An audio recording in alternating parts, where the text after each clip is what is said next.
Tiffany, Jody, are you still expecting Pat? I believe so, right? Jody, didn't he confirm attendance?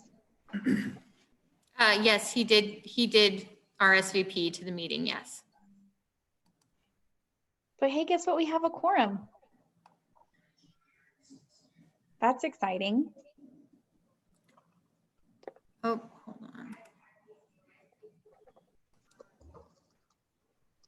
Yes, he did confirm.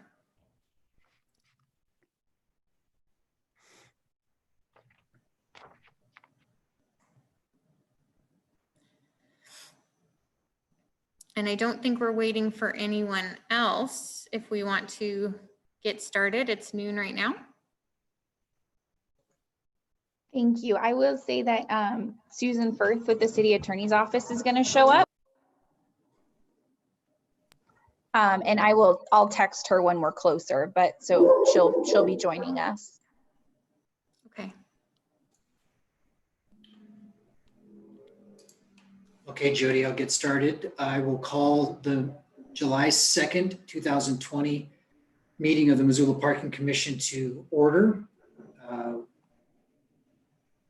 All the meeting body members of the Missoula Parking Commission are attending from a remote location.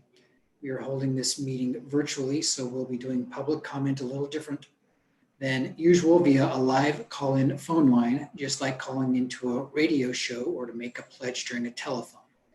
I'm going to ask Jody to share our public call-in line information, and in a few minutes, I'll ask for public comment. Members of the public, when you call in, you'll be in a virtual waiting room until it is your turn to comment. We will take calls in the order received. Because this works just like a live call-in show, please be sure to mute your TV or computer when you join the meeting, or there will be an echo. I'll be observing a speaking limit of 3 minutes so we can hear from everyone. Jody, can we have a roll call of members to determine who is present? Yes.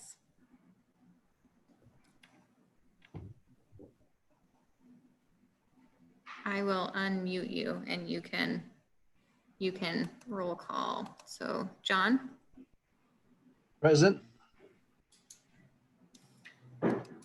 Glenda? Present. JR?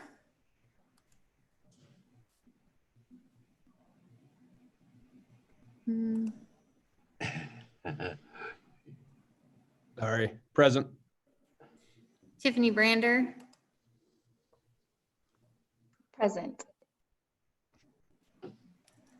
Jim Gallipo? Present. And Joe Easton? Present. We don't see Pat yet. No, I don't show that he's joined yet. I'd be happy to text him if that hasn't happened already. Yeah, yes, please. Before we move into public comment, I'd like to welcome Glenda, our new board member.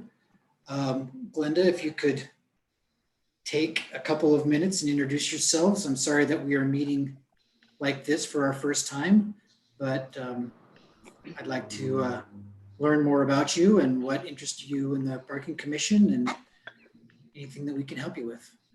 Okay, terrific. Thank you. Yeah, I look forward to an opportunity in the hopefully near future to have in-person meetings. It's a pleasure to be a member of the Parking Commission. Happy to have been asked by Mayor Engen. My interest in the Parking Commission is both, I suppose, as a citizen, interested in transportation and parking issues in general, and in particular, I own a small business on the Hip Strip. So definitely have a particular interest in parking from the perspective of a business owner.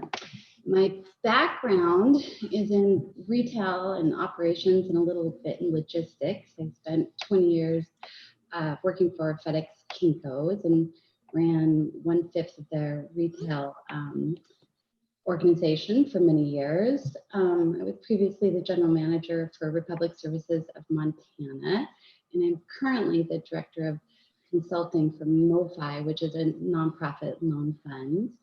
I'm also on the board of Clearwater Credit Union and care a lot about community finance. Born in Cut Bank, raised in Phillipsburg, and spent most of my adult life on the West Coast before returning home a few years ago. And that's me. Great. Thanks very much. We're fortunate to have you. You'll be meeting all of us again soon, I hope. But as we go forward, of course, my experience with this board is that we are informal, but we do follow a structure. We don't have a lot of public participation, but we do get some from time to time, and we do have some participation today. And certainly feel free to interrupt or raise your hand or however to ask about clarification of an issue or a background or any kind of acronyms that we may be using, because I'm still learning and I've been on the board now for 4 years. So I think Jody will move on. So thanks again, Glenda. So Jody, I think we'll move on to public comment. Yep. I think I have something else to read. It's time for public comment. So I'm going to open the phone lines and allow folks a few minutes to get to their phone and make a call. Our meeting host, who's Jody, will put the call-in numbers on the screen now. There they go.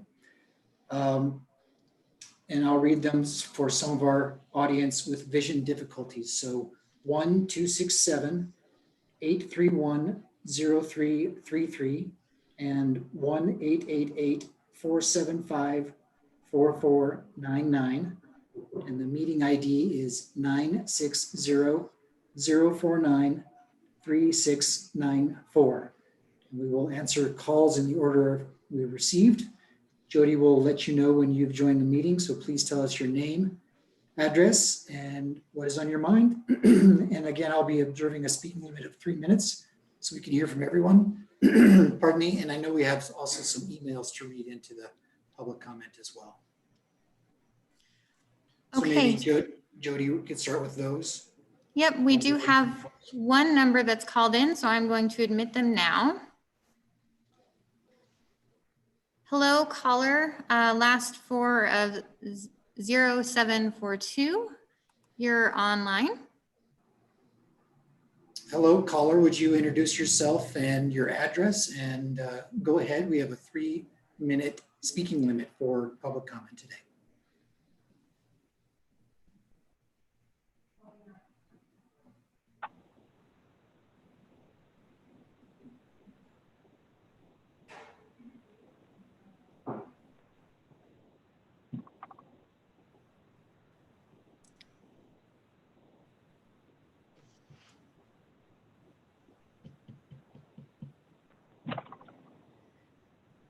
I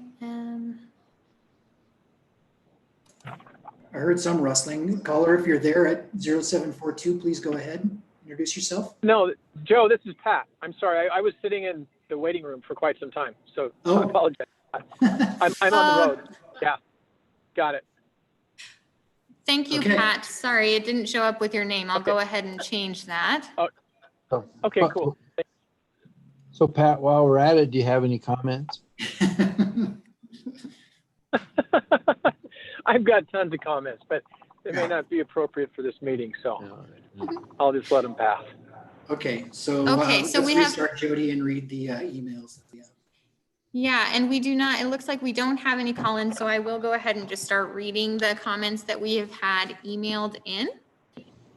I don't have addresses of the people that emailed them in, but I do have their names. So the first comment I'm reading today is from Annie Cathy. Annie Cathy says, "Good morning. I wanted to just leave public comment on the parking fee increases by the city of Missoula. I feel that there could not be a more inappropriate time to be asking for such a significant rate hike. For myself, this would be an increase from $60 to $75 a month. Like a lot of other people right now, I am working remotely from home, so I pay for parking I am not currently using. The increase of $15 a month directly affects my income and takes my hourly pay down significantly. As a government employee, our potential for a cost of living increase this year is doubtful due to the significant impacts of COVID-19. Please reconsider this increase and take notice of the impact it will have on our community. I would ask that this increase be tabled and brought back for consideration when our community is done recovering from this current terrible time for everyone. Thank you for your time and consideration of my request, Annie Kathy. My next comment is I'm from— sorry, Jody, would you spell her last name for me? I didn't catch that. Yes, of course. It's Cathey. Thanks. My next comment is from Leanne Otis, O-T-I-S. Leanne says, "Good morning. I recently received my statement for my leased parking, along with a notice that the rates will be increased. My question is, why was there no notification with the leaseholders that this was happening? From $60 to $75 is a huge jump. I realize your objective is to make people give up their spots for the inability to absorb this cost, but really? I hope the Parking Commission takes into account that we all have increased costs to pay besides the parking, but we do not get the pay raise to absorb the additional cost. I would hope that this would be reconsidered. Leanne Otis." Thank you for doing that, Jody. Do we have any callers or anybody calling in? So far, I have not had anyone call in. I will proceed with the next comment. This one is from Brett Weber, W-E-B-E-R. Brett says, "Very disappointed.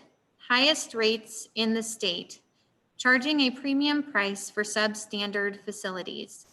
I park in Riverside for last 5 years.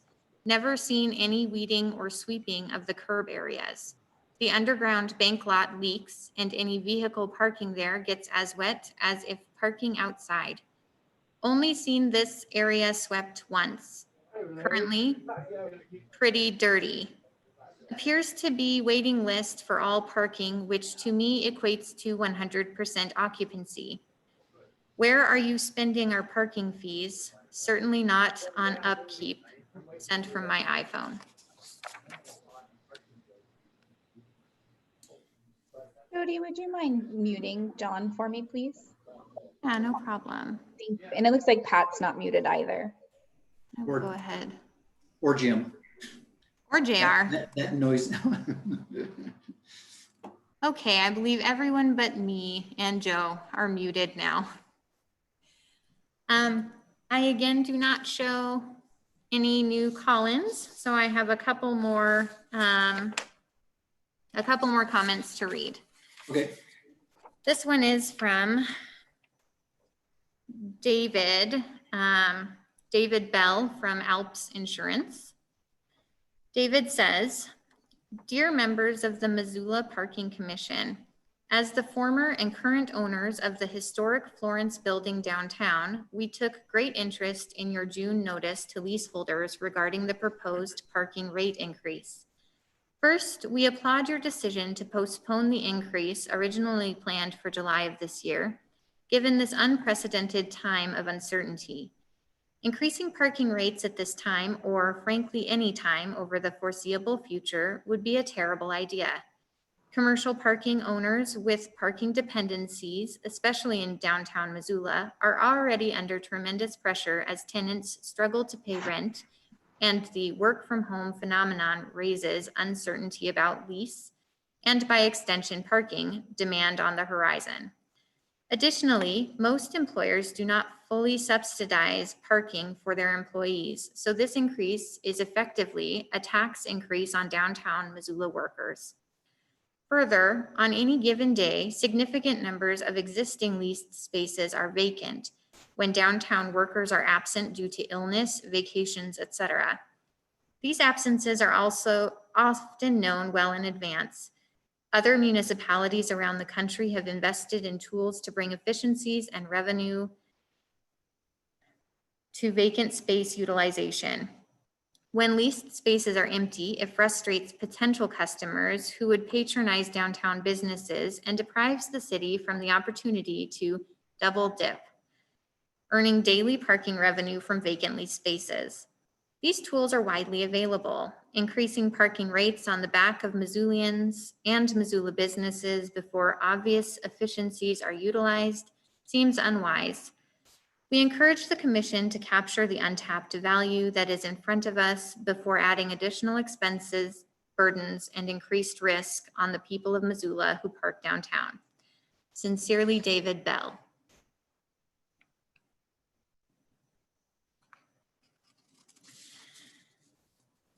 Our next comment is from Tom Severson, Severson, of First Interstate Bank.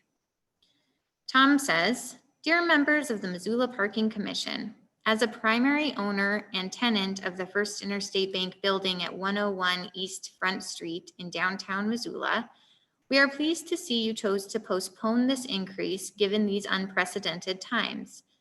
But further, any increase during and following this time of uncertainty is not good for downtown employees or businesses. Many downtown employees are not fully reimbursed for parking expense, so this is an additional cost or penalty for working downtown. Additionally, in lieu of increased rates, the Parking Commission should capitalize on earning revenue on the 10% or so of already leased spots that always sit empty. That was something Rod Austin had always talked about doing. I'm just not aware if ever moved forward. Certainly, a way of taking the burden off of downtown workers and shifting it to downtown retail patrons in search of a place to park and willing to pay. Thank you for your consideration. Sincerely, Tom Severson."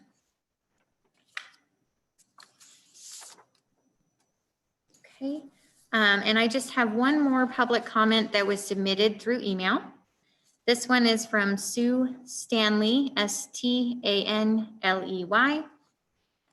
Sue says, "Hello, I just wanted to comment on my thoughts about the planned rate hike for parking, and I will not be able to attend the Zoom meeting for today. I see the proposed hike for me, Woody Lot, is moving from $60 to $75, a very substantial hike.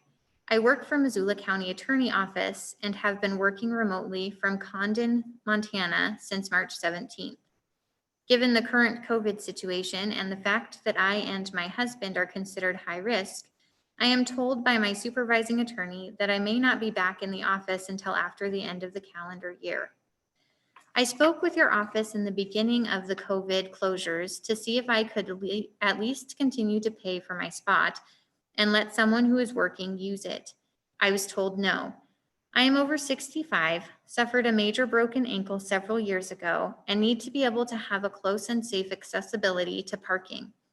Recently, my bargaining unit for Missoula additionally absorbed a very large increase for a parking spot that we nor anyone else seems able to use.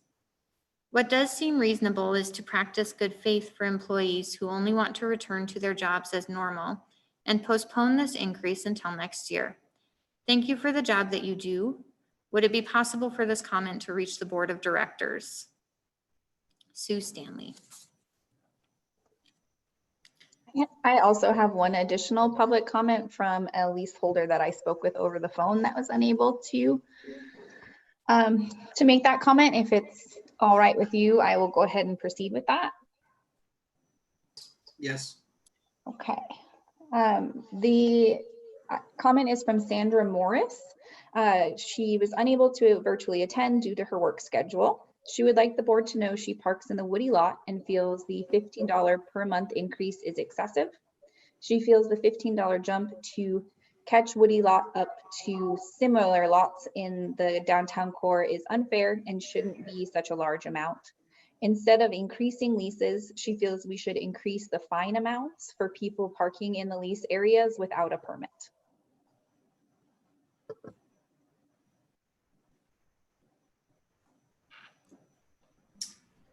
Thanks, Tiffany. Thank you, Jody.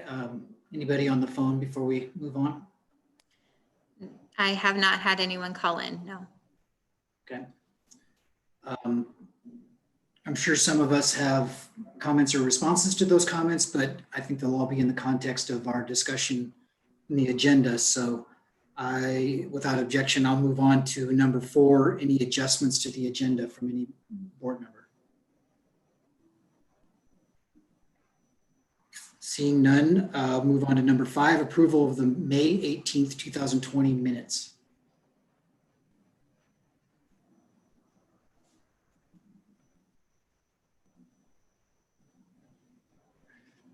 I saw John's, let's try it again, John.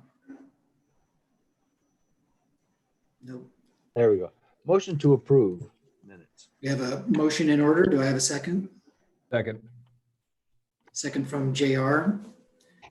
All those in favor of approving the minutes of May 18th, say aye. Aye. Or thumbs up to the screen. Approved. Number 6, any communications or presentations from any groups or entities. Let's move on to Jim and our financial statement.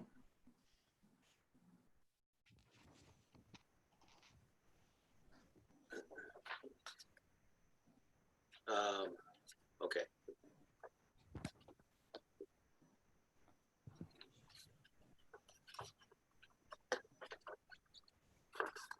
There we go. So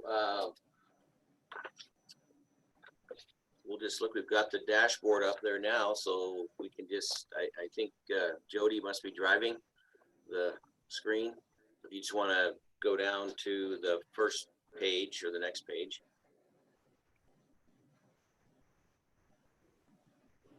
Okay, so this is for Glenda.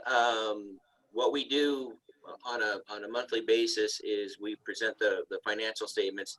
JCCS, my firm, prepares the financial statements in a format that we feel is a lot more user friendly for management and the board than what you would normally get in a governmental entity where the financials are very, very difficult to read. So we put together a full set of financials. I'm assuming that Glenda got both the dashboard and the full set. We call this our dashboard, and it's just a short and sweet version of the financial picture, so we can look at that. And then you'll have a full set of financials that go along with it that are 30 some odd pages that do a lot of comparisons, have a lot of detail in them, have variances and from budget, have variances from prior months, prior years, 5-year look back history, a lot of information that's involved in that. And I know there is a lot involved in this, and I just would offer out to you that if you wanted to get a personal tutorial, I would glad to meet with you and go over it, because these are governmental financials are very difficult. We try to make them as easy as we can, but they're still, just by their nature, they're very difficult. Thanks, So Jim. nothing too crazy on the asset side of it. No big changes. We did have some equipment purchases that showed up in there, but other than that, total assets, we got $22,927,000 in total assets. We'll look at our cash balances later on when we have our little recap for that. So I'm going to move on to that next page. So this is the liabilities and the long-term debt. In the liabilities area, we don't really show accounts payable on a monthly basis. But we accrue bank interest. There's a contract with the city for services. We accrue that, and then every few months the city will come in and take that money and move it to their departments, and then that relieves the accrual. Accrued compensation is just sick leave and vacation time that's sitting there, and that usually just gets trued up at the end of a fiscal year. Then you've got accrued interest on our bonds, accrued merchant fees, which the accrued merchant fees are literally the fees for folks using their parking meters. And that's a set number that we just put in there because we don't get a true up with that from the city until the end of the year. So that's just a number that is an estimate that we put in there each month. And we've got our note payable for Security Bank. That's the current portion of that. Your revenue bond series, the current portion of that. And then, you know, a couple of other items in there. Long-term debts, you have the pension liability, which is just a number that gets trued up at the end of an audit. At the end of the audit, that's a number that we get from the people that run the pension. So that's nothing that we adjust. And then the longer-term portions of the notes and revenue bonds payable. So then down below there at the bottom, and the rest of the folks have heard this every month, but for you, Glenda, what we do there is we have cash and investments that you see on the balance sheet. And this little reconciliation, so to speak, just tries to show what cash is actually available to the parking commission. So we start with our cash and investments number, which on the balance sheet was $1,561,000.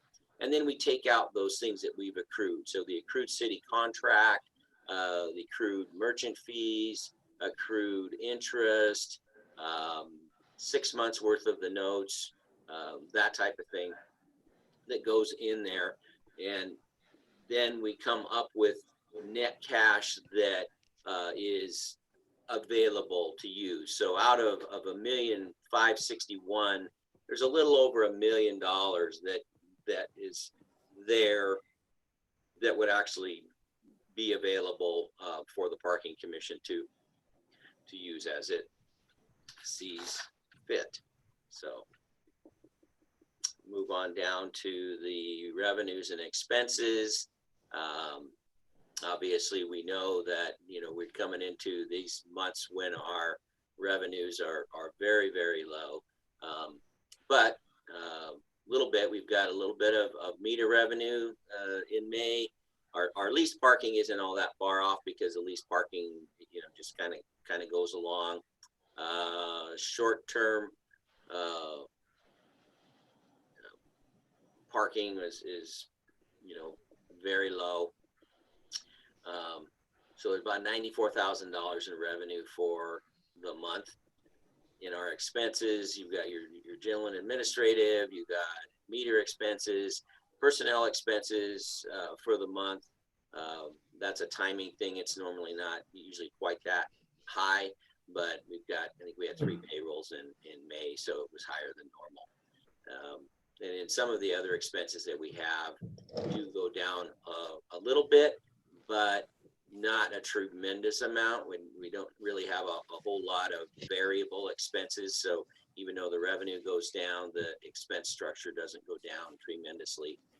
Glenda, the meter expenses that you see in there, there's warranties, there's service fees that are associated with the meters, and it's just a function of time. You know, there's nothing to do with the usage of the meters. Some of it is usage based just in the merchant fees, but a lot of it is just our monthly fees, warranty fees, and all of that types of things. So nothing to do with the usage of the meters. It's just something that's there, and it gets amortized. A lot of those expenses, those prepaid expenses for warranties and things like that, they're just that. They've already been paid for. So even though we've got the expenses now that we're amortizing over time, it's not current cash flow that's going out. So then our other income and expense. So our net income from operations was actually a loss for the month of $37,000, if I'm reading that correctly.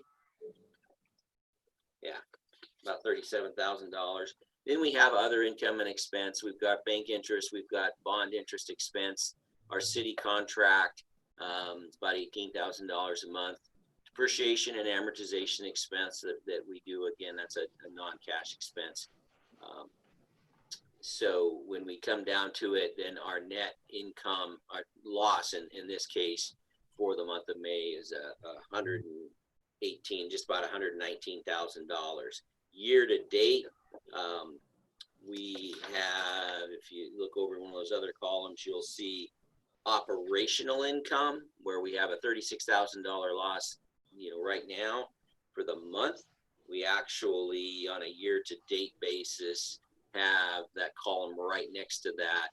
You see we've got a little over $1 million in net income from operations. So big difference. Our net income after all of those other things like the bond interest and the city contract and then the depreciation, which again, those are items that are paid for, but we depreciate out over time and amortization, almost $900,000. So our bottom line net income for the year is about $121,000. Just as and you'll see these when you look at your financials, the big set of financials, you can look at your comparison from this year to last year for the month of May, and the contrast there. I'll just throw out a couple of numbers. The revenue side just for the month of May is down about $121,000. So we have $94,000 this month. Last year in May, we had $215,000. So again, that's just contrasting, what's going on then with what's going on now. So we knew that these months of March, April, May, and who knows how long it's going to be before they start a decent uptick, but that's just kind of a contrast. So Glenda, you're diving in right here and you're getting right into the muck because you'll see probably hopefully nothing but going up on revenues and income and things like that. But right now it's playing out the way we expected it to at this time. And I know Tiffany has she's going to go over some budget numbers and some scenarios, and her and I visited with those, and I think she did a really good job of putting that together. But that's it. And then we have a couple of pages. Does he go on beyond there? These are just some graphical presentations of revenue accounts and expense accounts and things like that. Shows you where your revenue's coming from, shows you where your top 10 expense accounts and various things like that. And then you go down even to the next slide, and you've got your profit and loss by the months. As you can see, those prior months, everything's up in the positive area, and then obviously they went back down into the negative area. And then we just have a graphical presentation, line graph presentation of things like leased parking, meter revenues, and parking tickets. And as you can see from that, you look at that red line, that meter revenue line, it's always normally kind of a pretty steady line. And then, we just took a dive. And same thing with parking tickets is normally a pretty steady amount month to month. And then it obviously that took a dive. Your leased parking, that one you see it kind of going up and down, and that's variables because of timing.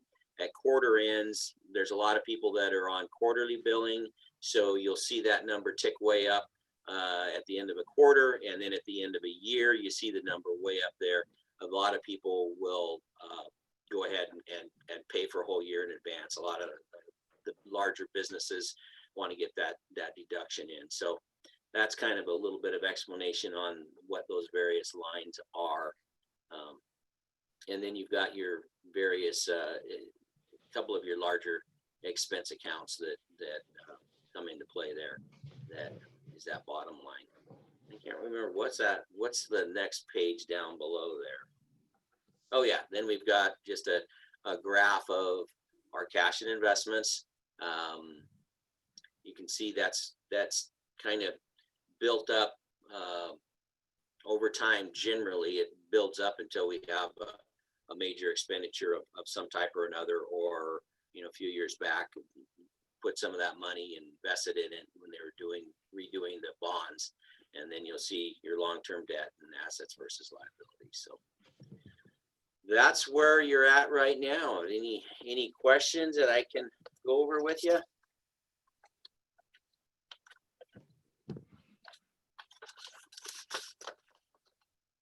Well, Jim, you're right. It's not really a surprise, but it's startling nonetheless. Yeah, I think many of us will have questions about April and May and June as we talk about the next two action items. So I'm sure there'll be questions as we go through that. And one of the things on Glenda, on the full set of financials, we have where it takes each month and they're side by side. So that's a really good way another way when you're looking at it, to get a really good idea of your income and expenses by month. So now we've got 11 months in there because you're a June 30 year end. So you can really see how things flow in this organization when you look at that.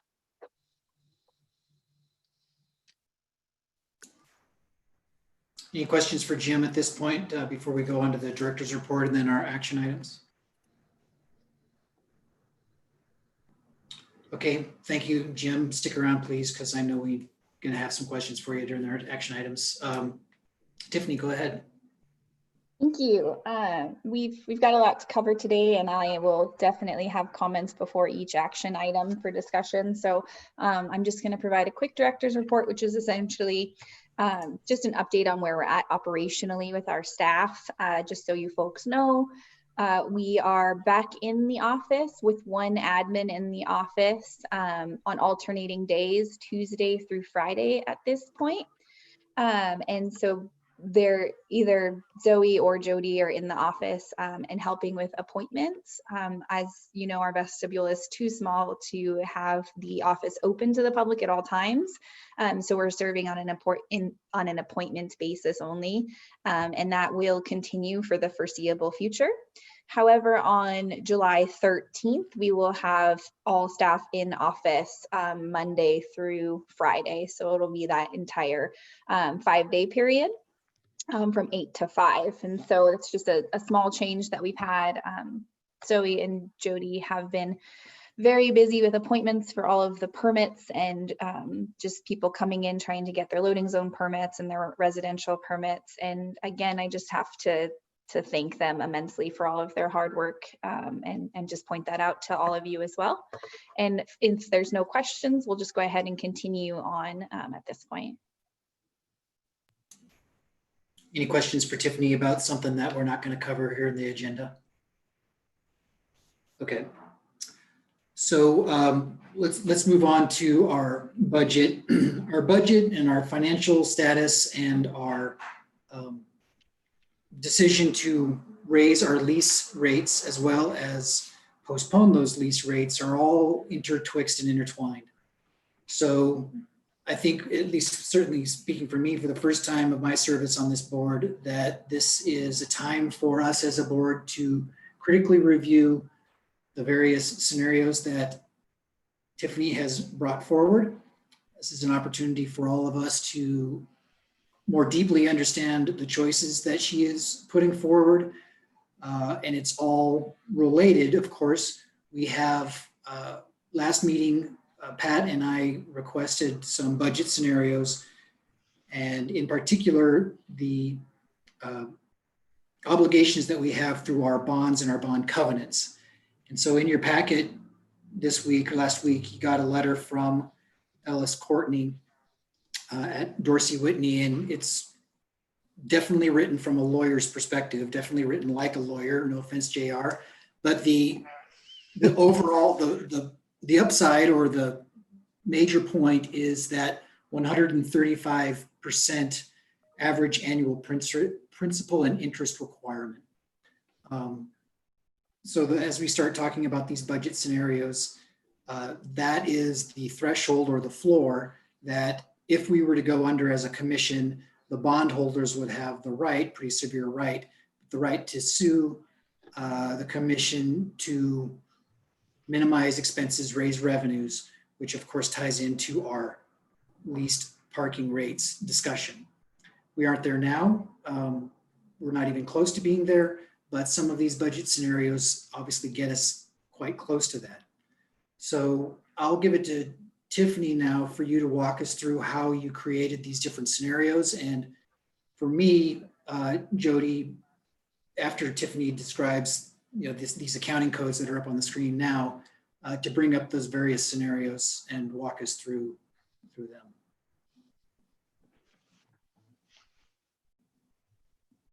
Thank you, Joe. So first and foremost, I just want to really point out how imperative it will be for us to do monthly, quarterly, very in-depth reviews as the year moves forward, because our revenue stream is up in the air. So these are just going to be preliminary numbers based on my preliminary projections. And I do find that it will be most helpful to go through these revenues and expenses just line by line as we go through, and as they tie into the projections, you'll be able to see that a little better. So in your packet, I provided just our departmental budget. The first section is personnel services, and I'm not requesting any new staff at this point. I will point out that it is likely that we will have some salary savings in FY21. We had a retirement of an enforcement officer here recently. And so the training of an enforcement officer is a very close contact training. And so I don't believe that that's a position that we're going to be able to fill immediately. The other aspect of that salary savings, it would be in our admin 1 position, which is currently vacant. And we are not looking to fill that again at this time. Additionally, there'll be about 3 weeks or so before our second admin 2 position begins. That position has been filled, but she's not starting with us until the 13th. So just please do keep in mind that there are going to be some salary savings under personnel services. Would you like me to zoom in a little bit? Can you all see that okay? Okay. So as we move down to the supply lines, in this column here, you'll see where the reductions are that I've made are. And they're all pretty standard just based on looking back at the last 5 years of our actuals and what we're projecting for the next year. So just some smaller reductions in that column, but nonetheless about $18,000 there. Purchase services is where I've made the most substantial cuts to our budget here. And again, that's looking back at the last 5 or so years. So you'll see $50,000 under professional services. We had added an amount, if you remember, a few years ago for parking consultant and for our accredited parking organization. At this point in FY21, I don't see us really using those funds, and maybe it's a request that we make again in future years, but for right now, I felt comfortable with that reduction. Repair and maintenance, I would really like to thank you again for your commitment to our maintenance reserve policy. That allowed me to make that significant reduction of $83,000. Looking back at previous years, we really haven't met that $100,000 repair and maintenance threshold. And these are really more in this section under purchase services. These are really not necessarily like our staff purchasing supplies and our maintenance team making those repairs. It's actually us hiring a company to come in and do those repairs. So again, that was an easy cut to make with our maintenance reserve policy in place, and that $200,000 a year, that if something significantly, I'm sorry, I said 200 a year, but our starting balance of 200. If something were to significantly go wrong or we wanted to move forward with a repair, we don't have to necessarily fall back on this operating fund. So that was, it made it easier to make that substantial cut. Travel and training are pretty self-explanatory. I don't see any of us going anywhere. for a while, other than online trainings. And because of our subscriptions with the International Parking and Mobility Institute and the National Parking, there's a lot of free webinars that they put on or low cost webinars. So I'm definitely still committed to our staff receiving that training, just definitely more on an online or local basis. As we move further down, there really isn't too much that I can do with fixed charges or debt service. Those are pretty well set. I will just sort of breeze through those, but please let me know if you have questions. The next, yes. Oh, thank you. This is Glenda. Just briefly, and other folks may know, so I apologize to be asking this, but line 390 is relatively big line, other purchase services. Can you tell me what the component pieces of that are and if there's any larger parts of that? Absolutely. It's actually just one big chunk. And that is our City of Missoula contract. So that's the fee that we pay to the City of Missoula for our services through them. And as you'll see, that is really one of the only areas that has raised. Generally, it's 2% every year. So you'll see that increase of about $1,600, going up from 216 to 218 for FY21.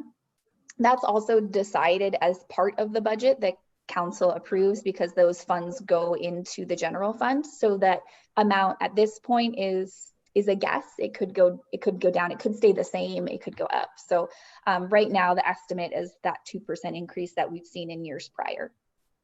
Thank you. And Tiffany, please describe what services we get from the city.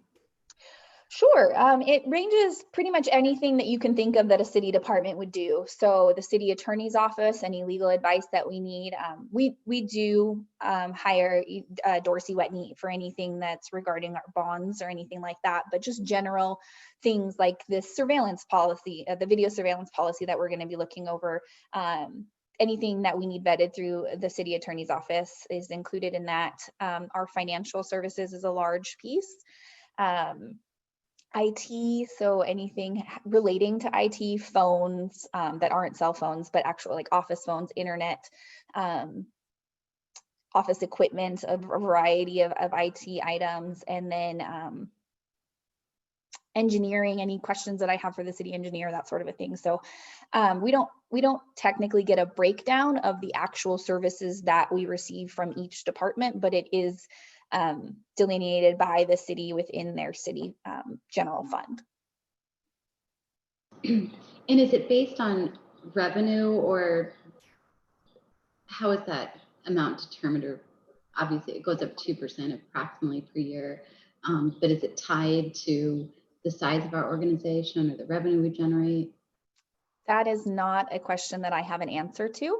I can certainly look into it further. We've asked sort of for that breakdown in the past, and we haven't been successful in getting a very line item why the amount is there and what it is. I just know that since I've been here over the last 5 years, there is an amount and it's gone up 2% every year. Fair enough. Thank you. So as we move further down, we have our grants and contributions, and that's really the only fund that I have any wiggle room. So at our last meeting, we covered sorry, I'm going to scroll a little bit here, our grants and contributions sheet. And at that time, we had $39,300 that were not, that wasn't projected. It wasn't allocated to anything in this or next fiscal year. And so just taking that that $39,300 out. So that way we were just covering the either previously committed or known upcoming requests in that $120,700 line. So that is where I made this $39,000 reduction. Moving on further down, we have a $48,000 contingency that's been in our budget for as many years as we can count, and there's really no reason for it. We have contingencies in other areas, and so after consultation with the city's finance director and Jim and a few others, it just made sense to go ahead and reduce our budget by that amount. And then additionally, the final reduction there is under machinery and equipment. We have no intention of purchasing any equipment this year. I believe this is sort of a holdover from when we purchased our toolcat. It, for some reason, just went in as a ongoing request instead of a one-time request. And so we'll get down into revenues here in a moment, but just because it shows it right here, these expenses with the revenues that we'll go over here in a moment leaves us with a proposed ending fund balance of $31,000. Again, I do want to point out those proposed salary savings that will likely increase that number, but as of right now, that's where we're at. Before I move on to revenue, does anyone have any specific questions on those? I'm sorry. Tiffany, in regard to grants and contributions, which I know is a modest sum, are we going to take a line item, look at what you're proposing, or will this be the portion that we cover that in? No, we will definitely take a closer look at that once we get to the projections sheet. But this $39,000 is simply, it wasn't allocated, it wasn't going to anyone. It was just sort of leftover funds that it's going to be important for you folks to review in the projections sheet our grants and contributions that we are expecting or have already committed to. And so this is just sort of fluff, if you will. It's just sort of extra that I was happy to trim it away right away. So that's, you guys will get to make the tough decisions on that here shortly. So as we move on to our revenues, again, these monthly on our end, quarterly reviews are going to be incredibly significant during this budget season, and we will be taking a very close look at our charges for services as we move forward. But this is just a general projection here based on our initial thoughts. So this intergovernmental, it has to do with retirement and really nothing that we have any control over. So we'll just skip right over that. So for charges for services, we're anticipating that 900,000 range, which we discussed at our last meeting. It's significantly lower than what we generally see, but we feel that it seemed like a fair estimate. Again, for the parking lease revenue, based on our last meeting, I went ahead and put the lease revenue projections in as starting in that second quarter, so October 1st. You'll see here that in this year, we were budgeting for $1,118,000. And as we get into the projections, you'll see that come up again. And this would be the amount that we would stay at if we were to hold off on those increases for the entirety of the year until you decided to change those again. This $1,217,000 is the amount if we were to increase starting October 1st.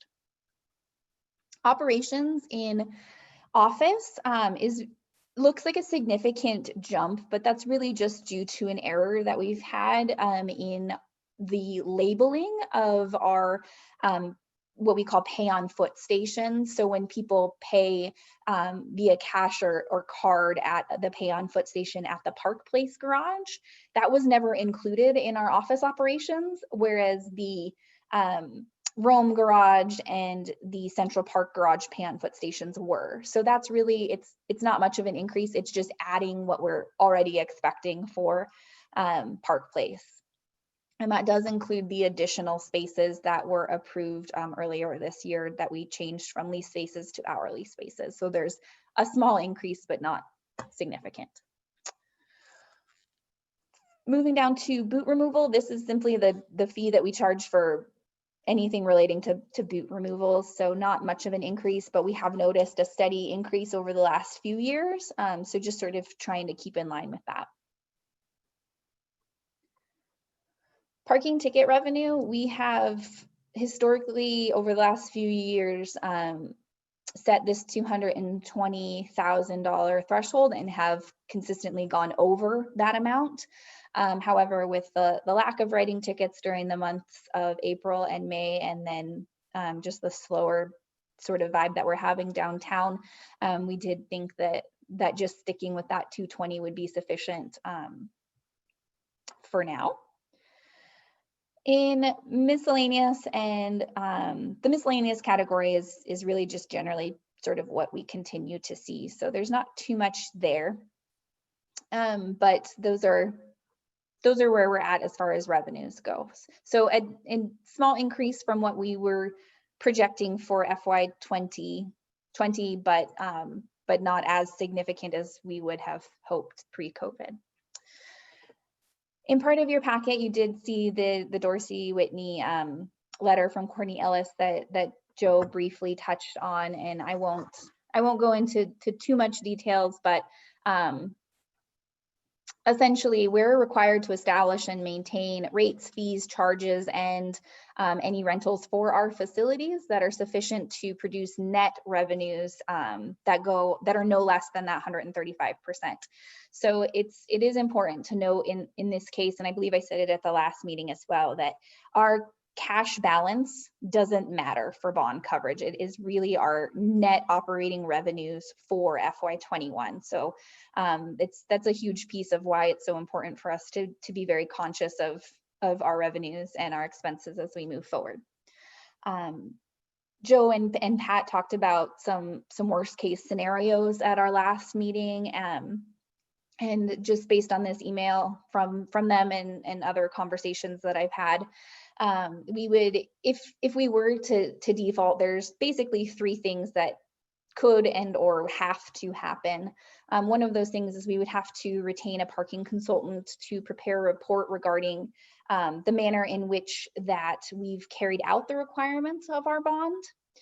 As Joe stated, the bondholders could choose to sue us to compel us to increase our rates or take other actions to get us back into compliance. So whether that's reducing our operating expenses, that sort of a thing. And then finally, we would have to provide notice to the Municipal Securities Rulemaking Board within 10 business days of becoming aware of any possible non-compliance. So those are things that we'll be reviewing with those quarterly reviews, and something that I'll be staying up all night worried about for now until forever. So that is really where we're at on that. So I'd like to go ahead and move towards those projections if no one has any questions at this point. And Jody, I also want to just make sure that we don't have anyone calling in at this point either. No Collins. Thank you. Then go ahead and continue, Tiffany. Thank you, sir. All right, so sorry, I'm just gonna move my phone here a little bit. As we move forward,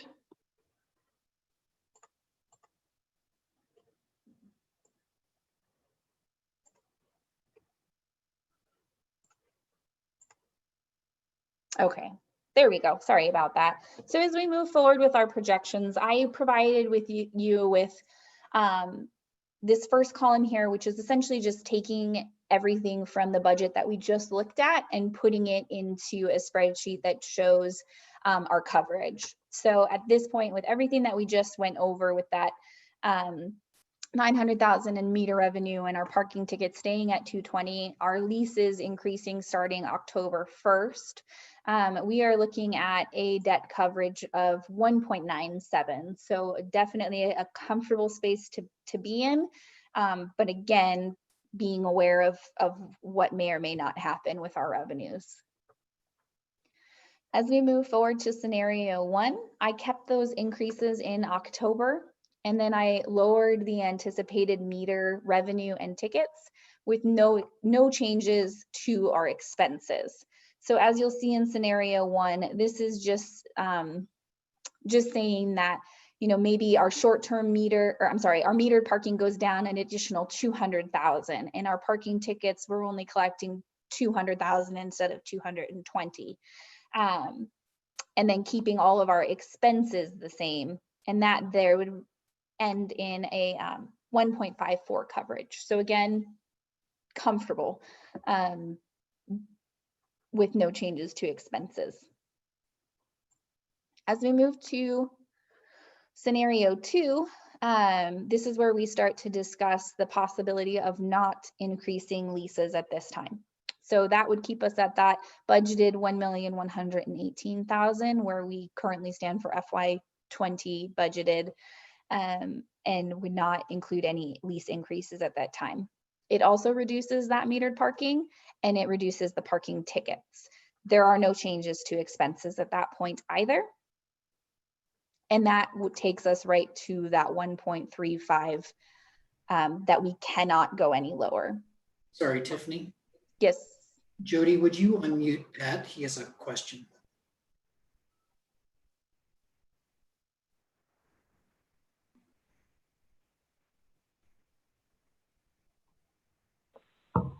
There you go, Pat. Great, thank you. Hey, sorry about that. So I will mute my phone on my end because I've been trying to pop in and break a question. So I had to text Joe real quick. I had a question, Tiffany, on do we have a force majeure clause in our bond, in the loan documents for the bonds?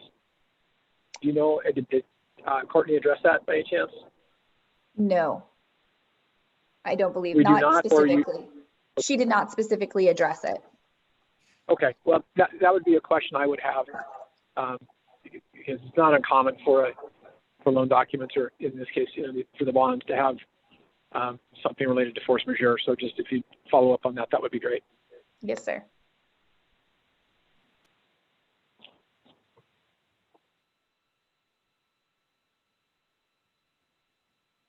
I'll mute now. Okay, I will go ahead and continue with scenario 3. So scenario 3 is again no lease increases, including those it lowers our short-term parking, which is our parking for folks that are parking in the garages. So that's that pay on foot station that's paying anywhere in our garages, and with less people coming downtown, less people utilizing the garages, that seems like a reasonable reduction. So I went ahead and made that as well here. And again, the changes to metered parking and parking tickets as well. This scenario 3 does include some reductions, and sorry, I'm just going to scroll down here. And that takes our grants and contributions from the 120,000 down to 90,700. So that would include any TDM payments that we currently make. So that's transportation demand management payments, and the BID payment. So transportation demand management is things like what we pay for Mountain Line for the zero fare, to Missoula in Motion, to Mr. TMA, those sorts of things that have a direct effect on transportation demand, and how we strive to manage that along with other partners in the city. And then the BID is very specifically towards the downtown police officer salary. The city of Missoula pays for half of that officer's salary, and then the BID pays for the other half. We then reimburse the BID for half of their half, so a quarter. And so that $90,000 includes both of those things, and it would exclude anything that was not related to that. So let me just switch screens here, and I'll pull that up for you again.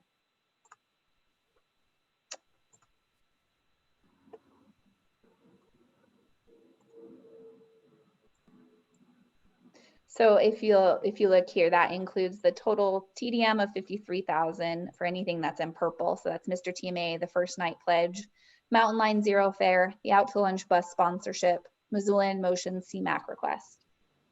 Does not, and then it also includes the downtown police officer here, which we have, it's about that $32,000.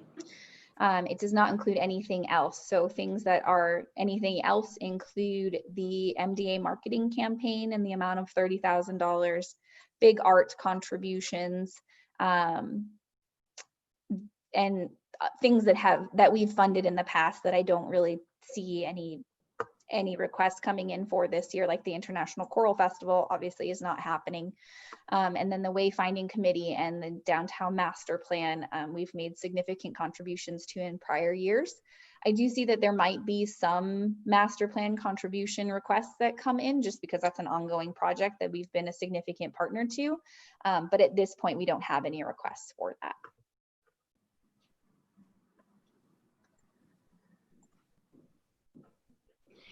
Tiffany, Yes. on the BID designation, that is something that we're obligated for annually to do. Is that correct? At this point, yes. And is it specifically earmarked for an officer? Could it be diverted towards other social services organizations rather than strictly for a police officer? It is directly related to the downtown police officer. And after our prior meeting at Joe's request, I had a variety of conversations with a lot of different folks from city administration sort of down the line. And at this point, if we were to reduce our contribution or not make that contribution, city administration did feel that it would be unlikely that they would be able to find that money elsewhere, which could potentially result in an elimination of that position unofficially. So I did want to note those comments on that. I appreciate that background, and to the extent that this is the appropriate time or place to engage in a discussion about that, I certainly would be interested in the thoughts of others on that. I think given the conversations around the share of budgets throughout municipal organizations and entities that go to the police rather than to other social services organizations, and that we are asking police to often perform the work of other social services organizations, I certainly would be interested in any conversation that would potentially divert money, if possible, in another direction, and or a willingness to entertain not funding that particular position, even at the risk of it not being funded elsewhere.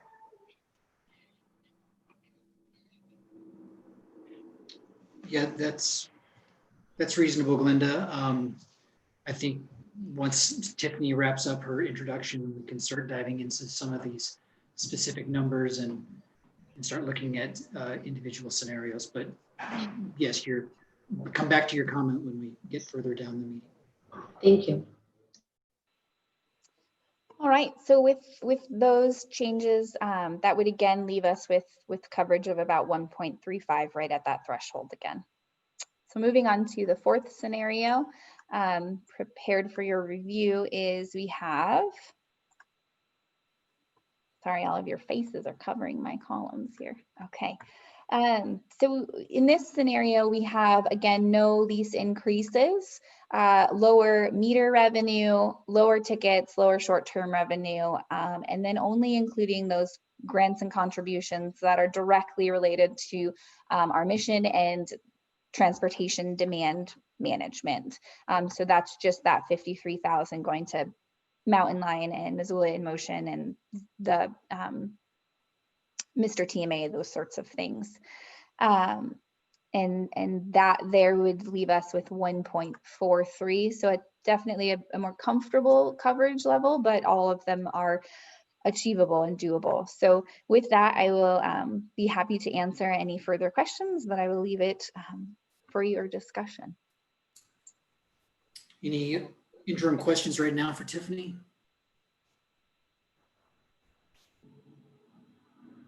Okay. So we have a couple of ways to do this. We could start with some board member comments about where you're thinking right now. We could work from a motion. We could make a motion with a certain scenarios or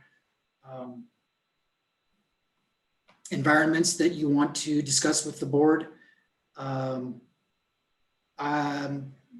So very quickly, I guess I'll look to you, John, JR. do you want to make some initial comments about how you wanted to look at this?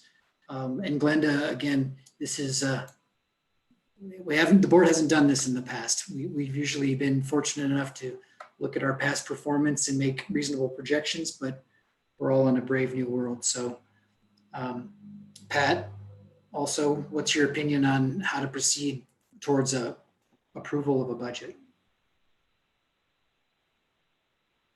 Well, my initial thought, Joe, is, to take a more conservative, one of the more conservative options, and discuss maybe options 2, 3, or 4. I think one is, I don't know, and I'm open to having a conversation about this, but I feel that one is too rosy of a projection. I think that we're going to see, significant fall off in revenue, and so I would like to have a budget that reflects, the possibility of that happening. Kind of plan for the worst and hope for the best type of an approach. So I'm open to JR, John, your comment, Joe, Glenda, Tiffany, how, on what the next kind of steps are. But I just don't think we can take too aggressive an approach at this point, given where we're at. It's our high season right now. We've come off a pretty challenging month in May. We may have a couple of good months here, but I just don't want to. I don't want to, out project, our revenue and then not achieve it. So, John. Thanks, Joe. Yeah, I think if I were going to lean into anything, it would be either the second option or the third option. I'm particularly concerned about the partnerships we've created that have come to rely on us. Not the city necessarily, because they have other resources, but the Downtown Association, which is near and dear to me. And I know they're in a bad way right now too. I would hate to take any hope away from them at this point. So coverage is at, if I could live with a 1.35 minimum coverage, I think we should shoot a little higher than that just to get us going. And I hate to go to the bottom with a decision. JR, Glenda, any initial thoughts? And then I have a suggestion on how we could proceed. You're muted, JR. There you go. I don't have a lot to add. I'm generally in the same boat with what's been said. Nobody knows, what's going to happen here. I have concerns though, especially the last 2 weeks, and I just think we need to be conservative as well, both in terms of revenue projections and also maybe tightening the screws a little bit on, grants and contributions. That being said, I'm sensitive to and appreciate John's comments about these other organizations. I get that. I haven't been around as long. I would hope they would be understanding as well, but we need to find a balance there and just not totally pull the plug. So I think the three of us that have talked so far are generally on the same page. Glenda, any comment before I suggest a path forward? I'm in agreement with what the other commissioners have said. Particularly, I think Pat talked about sort of being cautious and conservative and hoping for a better return. I was definitely sort of leaning into 3 or 4. I think the revenue declines, we'd need a crystal ball, I guess, to know, but it's not looking particularly hopeful to a return to normalcy anytime soon. So I would definitely err on the side of caution. I would also piggyback on what John said about the MDA. I'm a big supporter. They do amazing work, and want to make sure that they get the funding. And just, again, my comments are on the record in regard to the BID, but I would be more comfortable if there were a reduction, or it doesn't have to be a reduction, but move that towards another entity. But those are my thoughts. Thank you. Here's my suggestion for the board's consideration. There's obviously only so many levers that we as a commission can control at this point. Even within expenses, we have large obligations towards our fixed costs and purchase services, and to a large degree, our personnel expense. I would like to suggest that it doesn't have to be in the motion, but maybe reach a understanding or a consensus to wrap it up into a motion of discussing just the expenses side. We have a proposed motion right behind it with our lease rates, and maybe turning to that with our lease rates after we have a discussion about our expenses. So anybody have any particular objection to that? I'll just start. The levers only are in so many of our columns.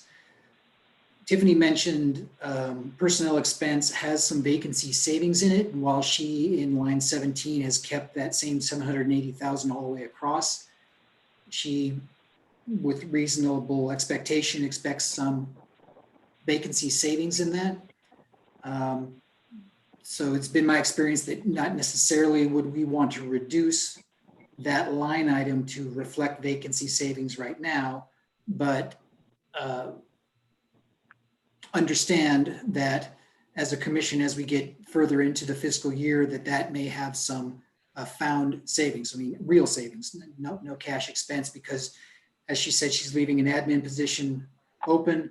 One position's hired is not starting for a couple of weeks, and we have a retirement. I think I've articulated those right. And, and right now she doesn't expect any staff reductions. She's not recommending any staff reductions except for not filling that one position. Supplies comparatively is a more minimal amount. And so yes, could we find a couple $1,000s there? Purchase services, we have an obligation to the city. We have an obligation for our expenses for our meters and software and other entities like that. There's not a lot of leeway there. Fixed costs are exactly that, fixed costs. In grants and contributions, my experience on the board is we have really struggled with the scope of our financial support for entities that may or may not support, in my opinion, may or may not support our mission, our transportation mission, either to minimize transportation and parking downtown, single car parking, and or support alternative transportation with the Missoula in Motion, the trolley, and such like that. So recently we've had requests for contributions that we have not granted, but we still have a significant budget for that. So Jody, if you could maybe bring up that screen of the grants and contributions, there are some big pieces in there that I think warrant, as a board, we discussed, and Glenda's already spoken about the officer. The officer is a remnant from previous years. The officer is committed to the downtown, and I think we've all seen that officer in and around and providing service. The sustaining fund request, that's a match. There's Mountain Line Zero Fare, that's our contribution. That's, in my opinion, matches our mission to get single driver cars off the road and onto transit, encouraged by Zero Fare. And then the Missoula in Motion is the match, which we have another action item later in the day. The BID police officer is a big dollar amount. My initial opinion is that it's difficult to fund. It's difficult to fund because it's, while it does police and offers services to parking garages, is it 25% of his total work, the officer's total work, policing downtown? I don't know. I guess that's a question. If put it another way, in my opinion, is if the BID and or the police department is so dependent on our 25% contribution, and it would go away if it didn't have that 25% contribution, is it the same priority for the rest of the community to have that officer in downtown if they can't support it at its without subsidy, without support?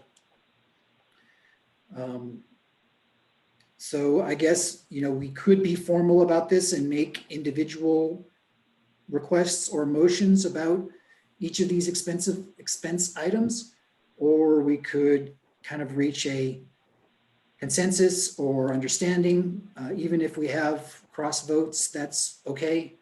I guess, John, I'll turn it to you as the senior member of the board, how you would like to proceed with either these questions or discussing expenses in total. That's a tough one. There's so many pieces to this. I think in general, we have to make some pretty tough choices, and I'm not enjoying this at all. Because I remember the conversations and the emotionalism that was going on 3+ years ago when we had quite a bit of problems with people who wanted to stay in merchants' doorways, and they had no way of getting rid of them, and it was running customers off. And I think the parking commission sought to be a good downtown partner in all of that. And somebody said, well, we just need a little more money and we could make that happen. So if pulling our funds makes that not happen, I guess we'll have to live with the consequences of that and hope that we don't have a reemergence of the problem that, one of the problems we were hoping to alleviate. I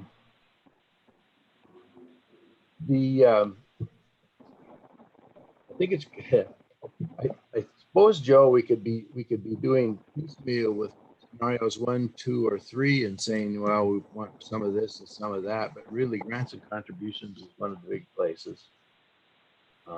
Personnel is one that we can always make a play with later on if it's necessary or the demand is lower or whatever. But this body needs to be able to make a decision. And for the first time, I guess the history of this is the Parking Commission has always done very well. We've had a very healthy bottom line. And it's only been in the past several years that we've seen that erode as we've become aggressive in upgrading our technologies and investing in new technologies and, of course, parking facilities. But that day is gone, and COVID put an explanation. I think I stated my feeling. I could live with choices or scenarios 2 or 3. But I'd like to stay. I would prefer to stay with the scenarios that we get the bigger picture that way, and if we get some consensus on the scenario that we could be. That would be it. Thank you. Anyone else? JR, Pat, Glenda? Yes, Tiffany. Thank you. I did just want to follow up with one comment. Glenda, I hear you and I see you, and I greatly appreciate your comments. But I do feel that I do want to point out sort of the benefits that we do receive from having that dedicated downtown police officer as part of this conversation. Just as someone that works with that officer specifically on a daily basis, our garages have been known to be safe havens for folks who don't have homes to come and try and live there, and we often have complaints where we consistently need to call for assistance to have folks removed. Speaking to the position and not the person, I think is important, but positionally that position has allowed for us to have a much faster response time. It's allowed for us to have just safer environments in all of our garages as well as our bank street structure. And my interactions personally with that officer have been very positive. Removals have always been positive removals and often pointing individuals in the direction of the help that they need, and not necessarily to where they don't need to go. And so I do find that it's important to make that statement at this time. Thank you for allowing me to do so. Thanks. Glenda, JR, Pat, any thoughts on how to resolve our expenses right now?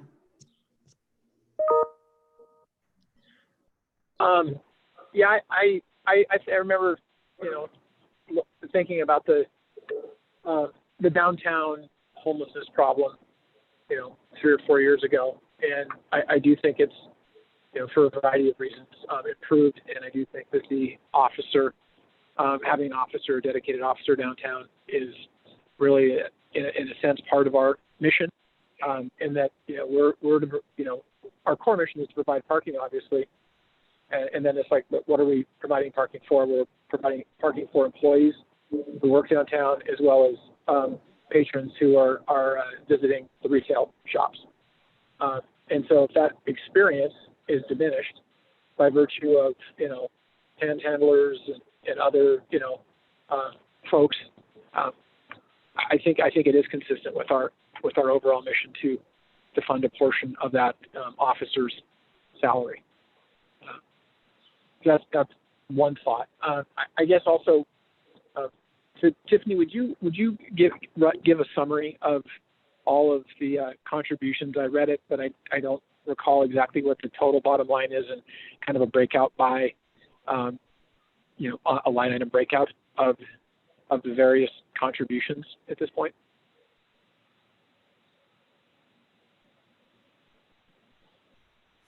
Nope. Did I lose you all? No. Oh. Just we're bringing it up on the screen. Okay.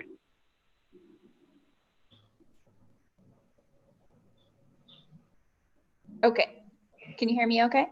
Yes. Great.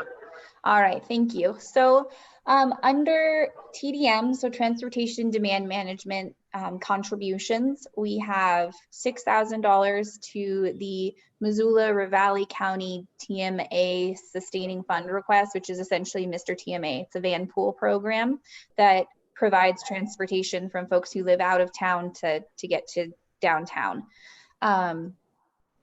We do have a request for their continued funding, and I was going to go over that then, but I will just go ahead and comment at this point.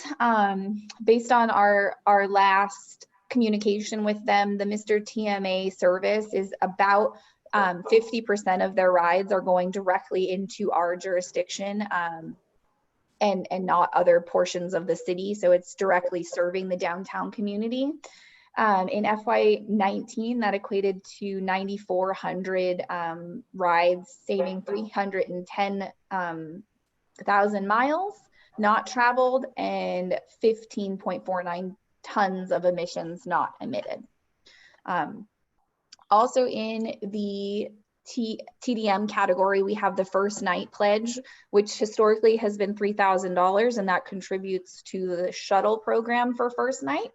After communicating with Mr. Benson after last year, he did indicate that ridership was down, and this year's contribution would likely be at a different level, but at this point we don't know what that will be, so I did keep that at that $3,000. Historically, they don't ask for that contribution until October or November. So as I said, we're going to be reviewing things frequently, and that might give us the opportunity to take a look at their request again based on our revenues. The Mountain Line Zero Fare is just what it sounds like. It's a payment to Mountain Line for their Zero Fare Fund. $1,500 has already been approved by you folks for the Out to Lunch bus sponsorship. Obviously, that's not happening right now. but it has been approved. So I'm not sure if that will move to next year's fund or not. I don't have an answer on that just yet. What's the mountain line contribution amount, Tiffany? I would have to look back at the request, but I believe it's the same, if not more than our contribution. I can absolutely follow up and let you know on that. No, what's our contribution to the mountain line? I'm sorry. Oh, I'm sorry, 35,200. Oh, so 35,000. Okay. Yeah, I'm sorry. I thought you were asking what Mountain Line's contribution to Out to Lunch was. No, got it. Got it. So Sorry about 35 grand. Okay. Yep. Yep. And then finally for TDM, we have the also approved Missoula in Motion CMAQ match request, which goes in the amount of $8,000 that goes directly to Missoula in Motion for their programming and funding. And Glenda, Missoula in Motion is a department within the city that provides help for folks that are carpooling or finding a carpool. They provide the free bike lights. They do a whole bunch of different things. We work closely with them generally this time of year to do parklets outside of parking. Instead of just having a parking space, it's a park within our parking space. A few other things we do with them. So that total for TDM is $53,700. Okay, great. And what's the contribution to the police officer's salary, the Missoula Downtown Association? Currently, the police officer contribution is $32,000, and the MDA marketing campaign historically has been and continues to be $30,000. Okay. Are there any other contributions or that we make beyond those? No, so I keep forgetting that you can't see my face and I'm just shaking my head at you. I'm sorry. No, not, yeah. not at this time. In our April meeting, I did request that you folks consider a $5,000 contribution to Big Art, which is part of the downtown master plan and is somewhat near and dear to me, but at this point, no, it's not. Okay, so our total is roughly 125,000. Correct. Plus or minus. Yeah, okay, got it. Thank you. You're welcome.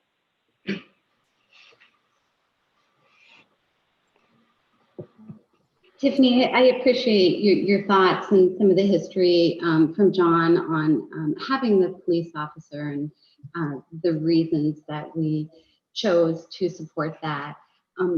I will say that I'm sure he or she does a great job, and there's still a need probably at times for police response.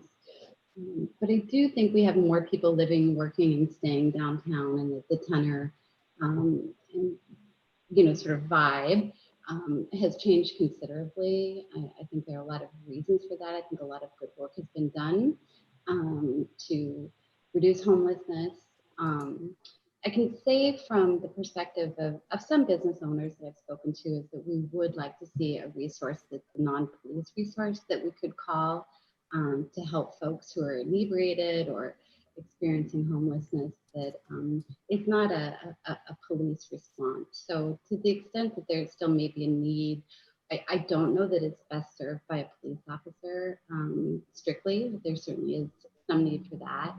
I would certainly support some amount going to pay for our share of that BID police officer.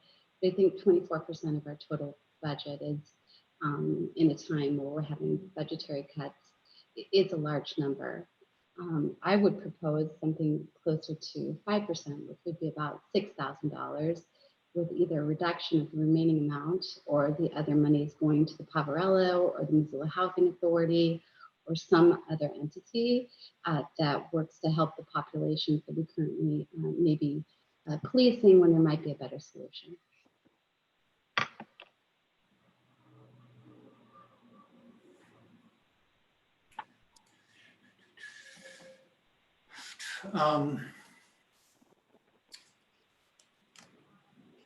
Hey Joe, is it? Oh, go ahead. Is it? I know we're talking about expenses right now, but is it appropriate at this time to talk about the revenue side as well, or do you want to? How do you want to approach this? We have an action item right behind this that deals with most of our revenue.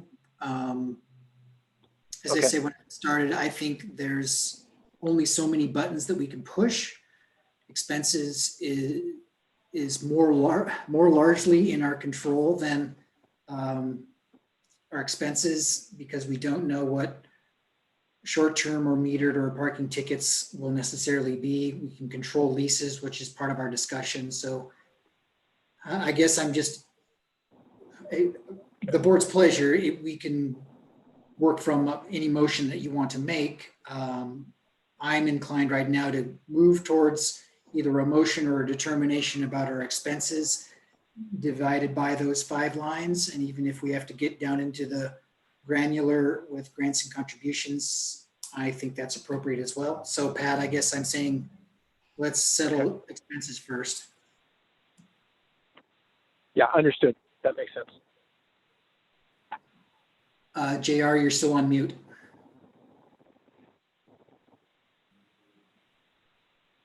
So just so I'm clear on scenarios 3 and 4, is the full amount for the officer built into those on this spreadsheet or no? Not in number 4. It is in number 3 Okay, thanks. and in number 2. Right. Okay.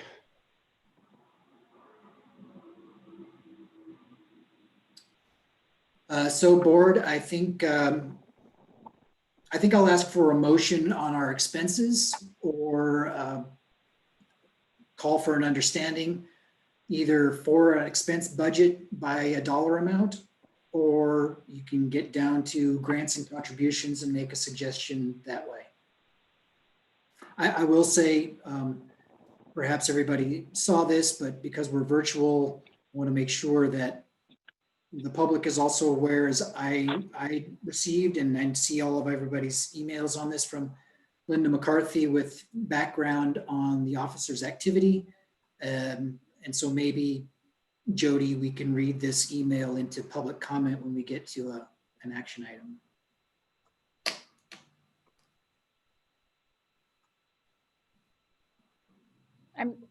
I'm sorry, I don't know what email you're talking about. Jody, do you It have just came, that? it's dated 120, it's timed 124. Okay, okay, great, thank you.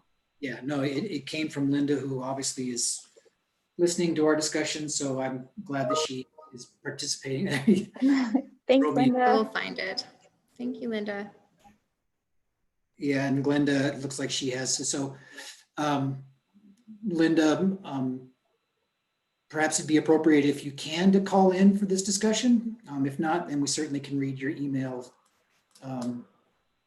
when we get to an action item as part of public comment. So board, where would you like to go?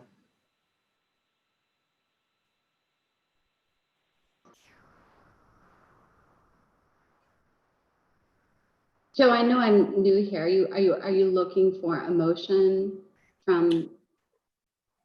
I think a motion would be fine, just so that we could structure a couple of decisions. We aren't passing the budget yet. I think we'll have a motion for our full budget, but I think we should have some interim discussion so that we can clarify some of these choices that we have. I would make a motion to accept the scenario number 3 as proposed by Tiffany during the July 2nd board meeting on the expense side, tabling the revenue side for further discussion. I would further motion that on the grants and contributions, we leave the amount of $90,700 intact. However, I would redistribute all but 5% of the amount previously allocated for a police officer to be determined social service agencies that would perform similar activities on behalf of the downtown community that are currently being provided by the police officer. So a couple of things there before I deem the motion in order. Could I respectfully suggest that you split out in your motion the grants and contributions request from approval of the scenario? Because I think there's two questions in there that others may have an opinion on it. I would be happy to make that change, Joe. Okay, so as I heard, the motion without a second yet is to move grants and contributions in the expenses as proposed in scenario 3 at the amount of $90,000, but with the direction that 5% of that $90,000 be directed towards the BID police officer. Is that an accurate summary? That is accurate, Joe. Thank you. Okay, thanks. We have a motion in order. Is there a second?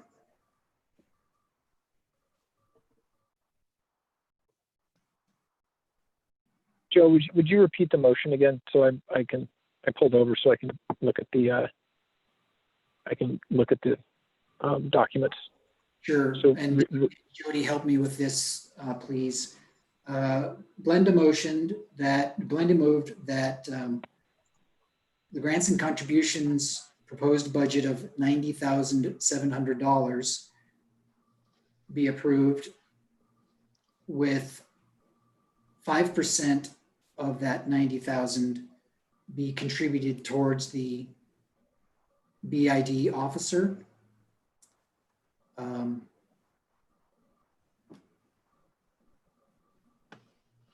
Yeah, that's the motion. Okay.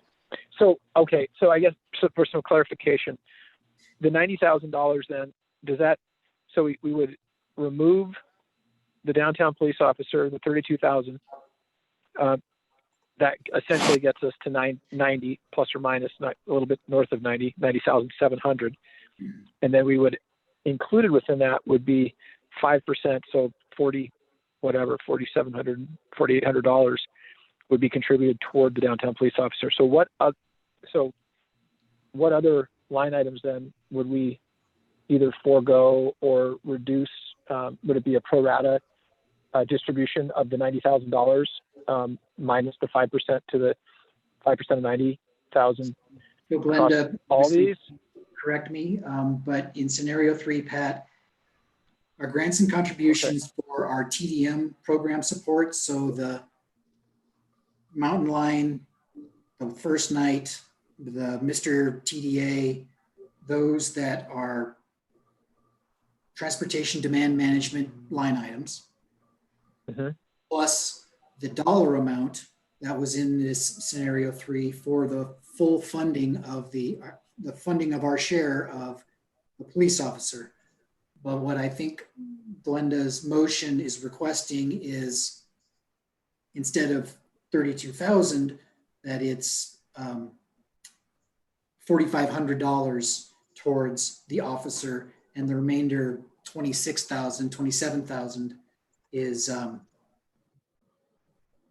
the term is left in the budget for other organizations. So again, forgive me if I've added words or left out words, Glenda, of what you're intending.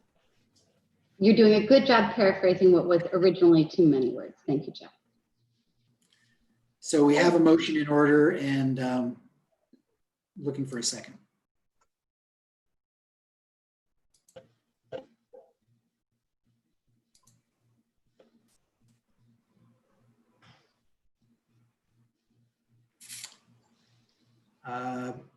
Chair rules that the motion fails for lack of a second.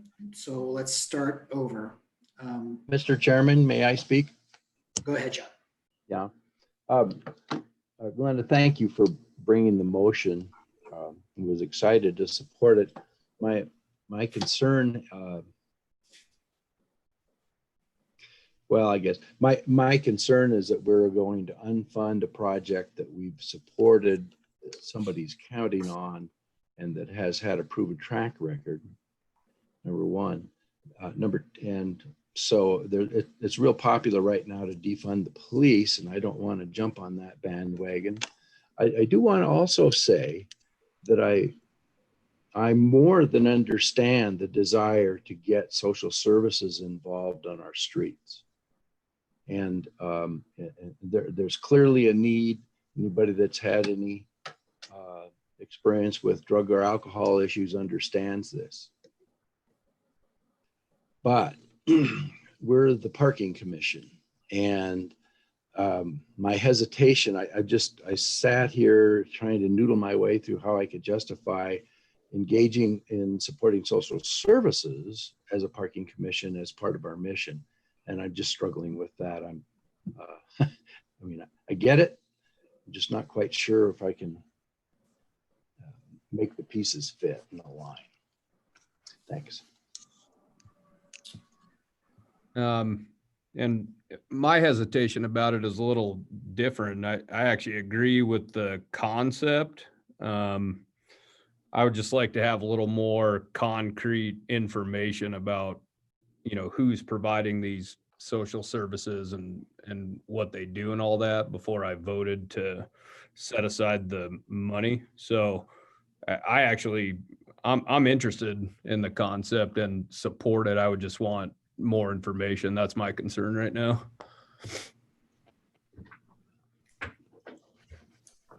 Thank you. So I'm still looking for motion or the next question or the current question to be discussed. And Glenda, of course, feel free to make another motion. If so moved, you don't have to. That's a brutal introduction to this board, isn't it? Sorry about that.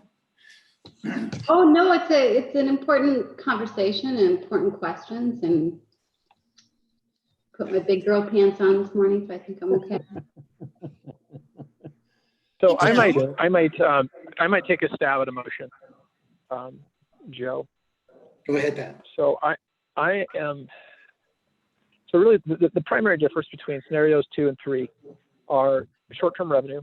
We're reducing short-term revenue in scenario 3 to basically offset the increased costs of the grants and contributions.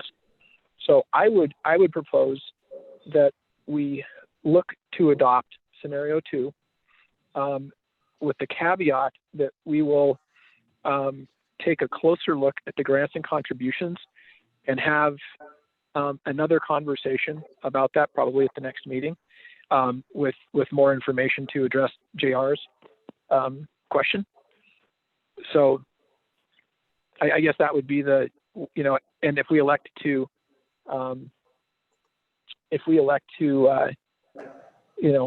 reduce some of the funding to the grants and contributions line item, so be it. But at the same time, I think taking a more conservative approach on the revenue side, I think is prudent, and we still achieve our debt service coverage with scenario 2. I know, John, it's awful thin, but I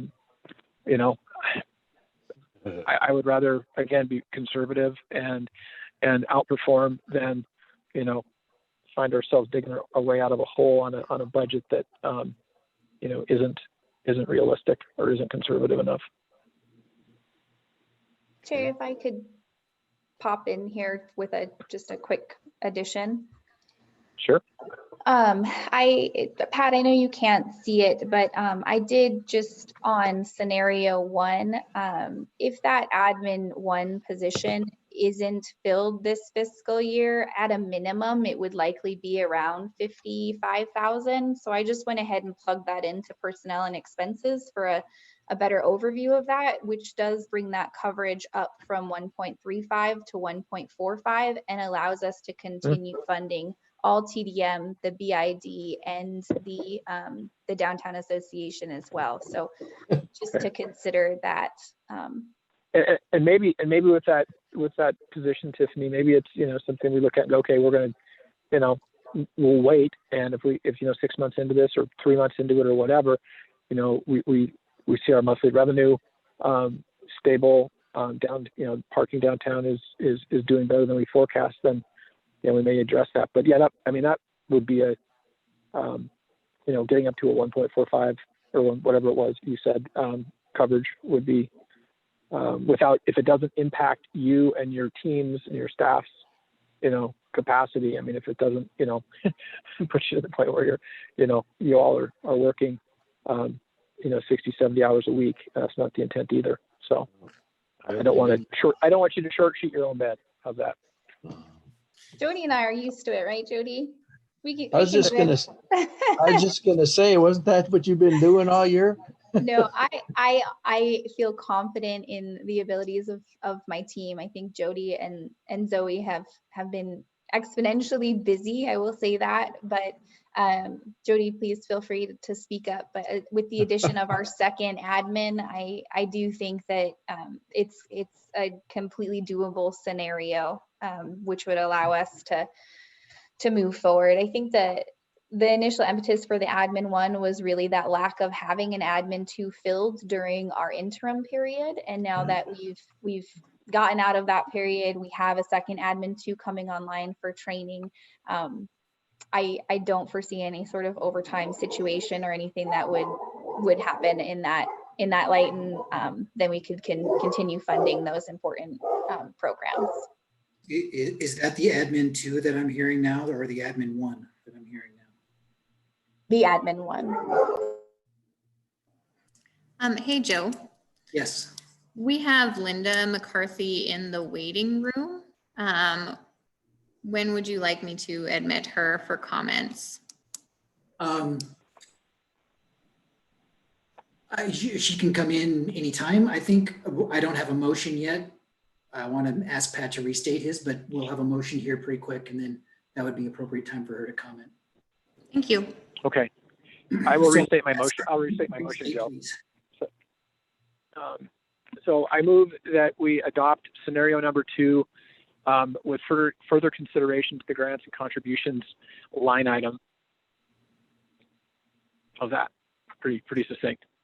Will the further consideration be today or later in the year? No, I would think that per JR's request that there may be some additional information required, so it would be probably at the next meeting.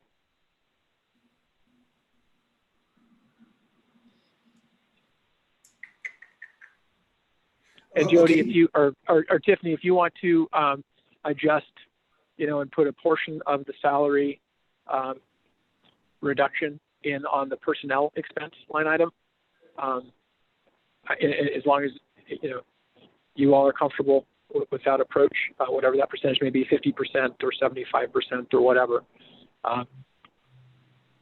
however you all want to approach that.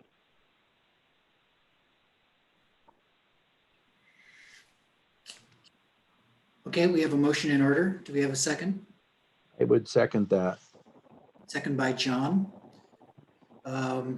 Jody, would you let Linda in? We're going to have public comment. I'll start my initial comment. I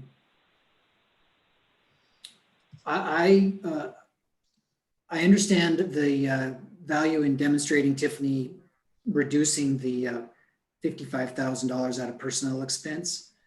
I would rather see that position funded and then realized through vacancy savings. I realize that's a little bit of a shell game, but I would rather see that worst case scenario rather than have the position either defunded or go away with no ability to replace it. Obviously, the board can make a budget adjustment and create a new position and go fund it. As for grants and contributions, I want to support the BID police officer because of the goals of the position, and I am compelled by the level of service that the position provides, parking garages, parking lots, to support safety of our users and citizens. I don't know the mechanics yet, Pat, of how we would approve funding the position that it's $32,000 and yet still look at Glenda's idea of alternative funding or sources of support services, social services. That's a reasonable point. I don't know, JR, do you have any thoughts on, specifically what you would want to review or assess on the grants and contributions line item? I just don't have any experience with that. I mean, I would want information on, you know, whoever the proposed provider of these alternative social services, you know, who they would be, what their track record is, you know, procedure, things like that. But I also agree with what Joe's saying. I don't know how to do both. You know, I don't know how to approve something today and then hold that open and make it work. So, Right. Right. you know, I'm almost leaning towards just, you know, more along the lines of what you said. Yeah. Okay. And I guess I think your counsel is very wise, Joe, in that we should probably put the full funding amount in personnel to bring another staff member on board. So I think that's the right approach. And so again, Joe, can I make a comment? we have a motion on the floor. So yes, just second, Jim. There's a difference between personal expense as shown on the screen right now at 725 versus 780. That's in scenario number 3. There's a difference in grants and contributions at 120 versus 90. In scenario number 3, it still fully funds the BID position and our transportation demand management contributions. Jim, go ahead. So all my comment is that, you know, you're approving a budget. I don't think you have to approve the budget and all of the sub things that go along with it. So that grants and contributions number, if you approve $120,000 budget, you guys decide where that money goes, right? Is that, you know, you got your personnel expenses. It doesn't list out every person that's on there. That's not what you normally do in a budget scenario. So I think that you can have that dollar amount approved and the discussion later where you want those funds to go. And that's for any of those funds. You're not approving line item amounts for that. In my mind, when you're approving a budget, you're just approving that total in that category. And then you have all the ability in the world to make those you know, decisions down in the weeds as far as where all of the dollars go. So okay. I think you can do both. Thank you. Who had their hand up? JR, did you? Oh, John, sorry, go ahead. Oh, no, I did not have, if I raised my hand, it was an accident. Okay. Sorry.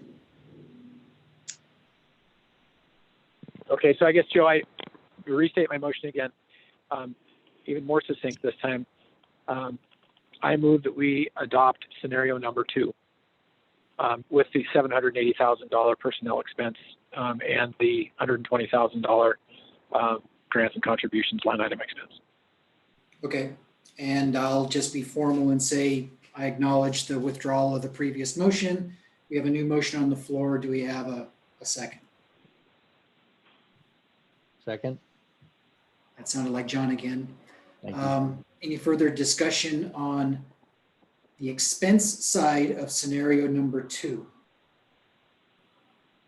No, I would just say that what Jim added quelled some of my concerns. I think, you know, it sounds like we'll still have the opportunity to have further discussion and potentially like reallocate within those line items. So I'm comfortable with it.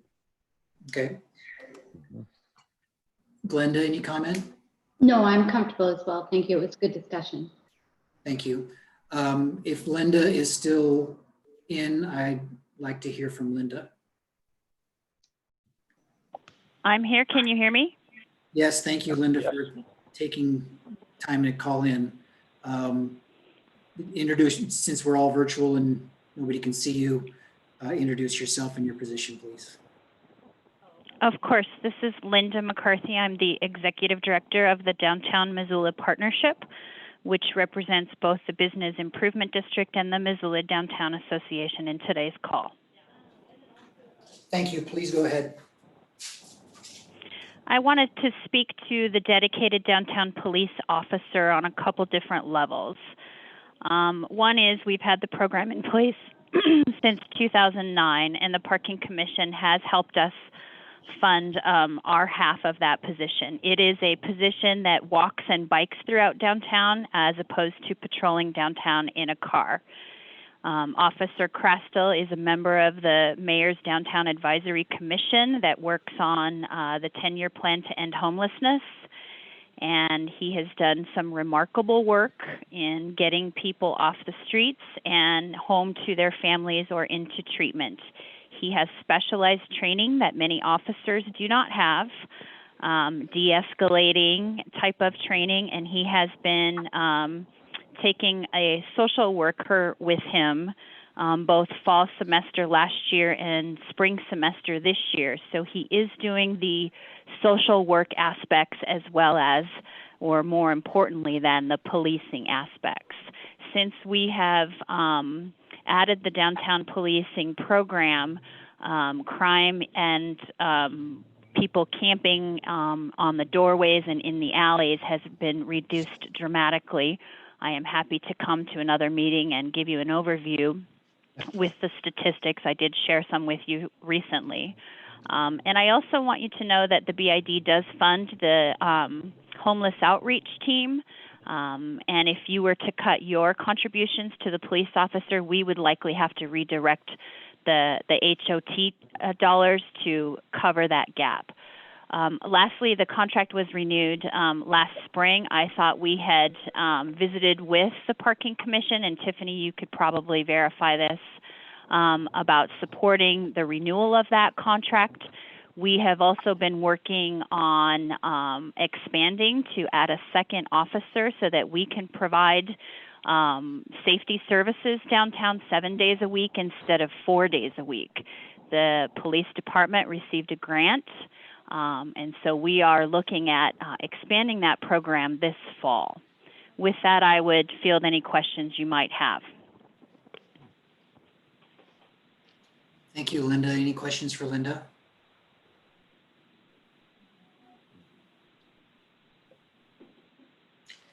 Thank you for the opportunity to speak. Again, I'm happy to come to the table at a future meeting if you would like more information. And Glenda, I'm happy to sit down with you one-on-one and go over all the details if you'd like more information as well. I'm grateful you called in, Linda. Thanks. We have a motion and a second, and we have had board comment, and we have had a public comment. Are there any other public comments? Jody, do we have anybody else calling in? Sorry, no, sir. Okay. Mr. Chairman, call for the question. We have a question called.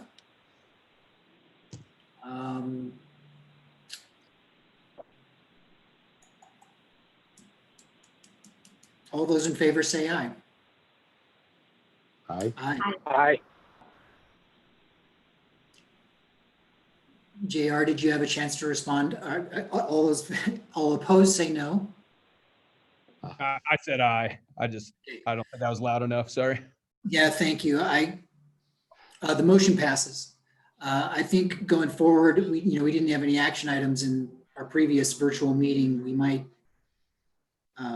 that's why I paused, is give everybody a chance to get off of mute, or maybe just a roll call vote. I don't know. I'll figure it out next time. Probably a roll call vote, Joe. I think would be good. Okay. Okay. So we've established scenario 2 as our budget. Within scenario 2 is the next item on our agenda. If Jody, you could put that up.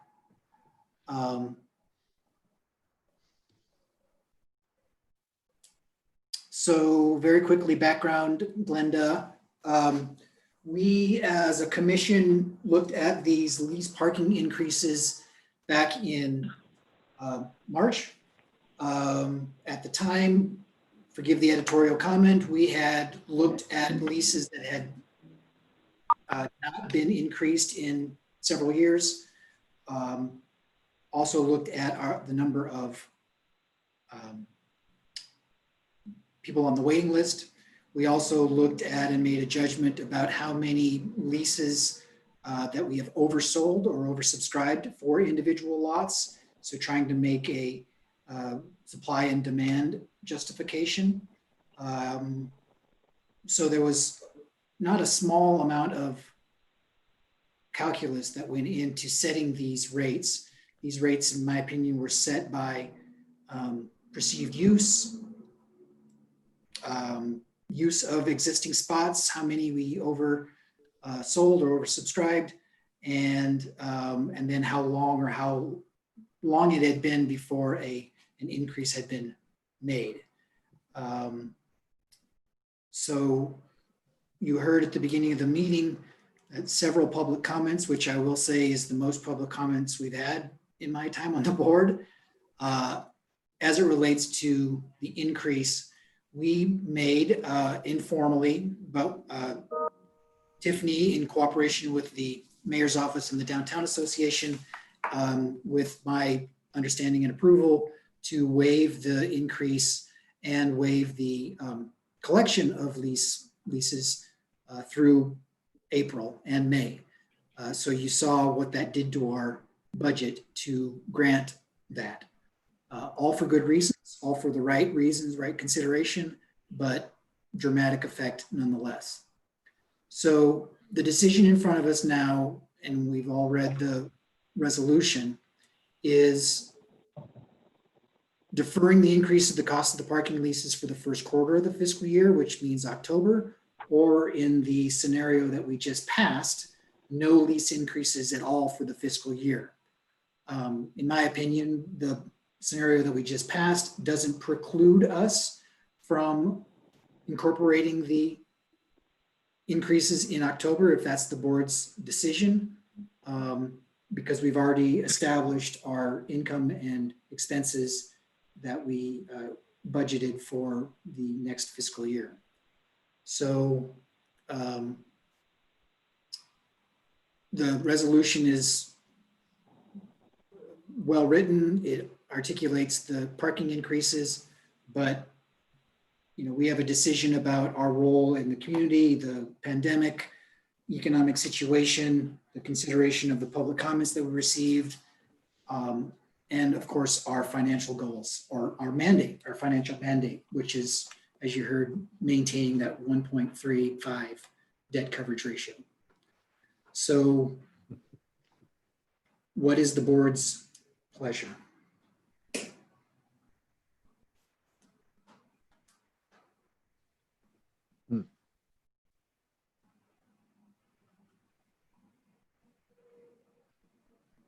Hey, Joe, Yes. we just had, I think that might actually be Pat. Never mind, I think Pat left and is back, so I'm just going to admit him. Okay. Pat, are you back?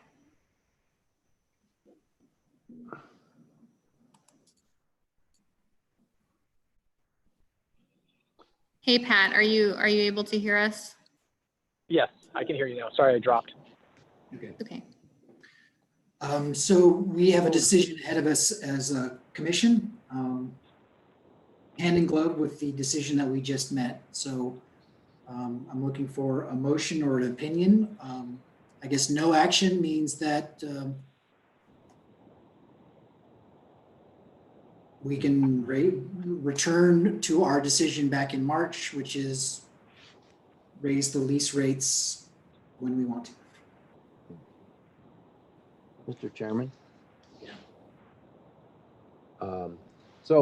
Yeah, I'd like to speak to this, and I see no, well, first of all, we spent quite a bit of time struggling with the decision to move these rates ahead, knowing full well that we had overusage and over demand in our lease properties, and the rule of supply and demand is you raise the rates. Then the COVID hits. So now we're kind of faced with this, well, not quite as much usage. So, I mean, I would be inclined to postpone until sometime either January 1st or at the beginning of the second, or perhaps in March.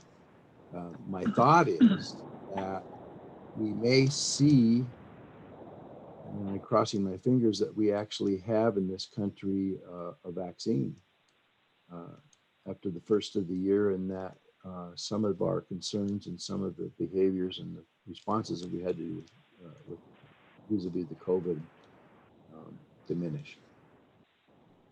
So I don't necessarily believe we have to move ahead now, even though it would have been my desire to do so. Just speaking out loud, thinking out loud. Yep. Okay, John, is that it, John? That's it. I'm not proposing a Great. direction. I'm just saying what I'd be willing to do. Okay. Yeah, and I'll chime in.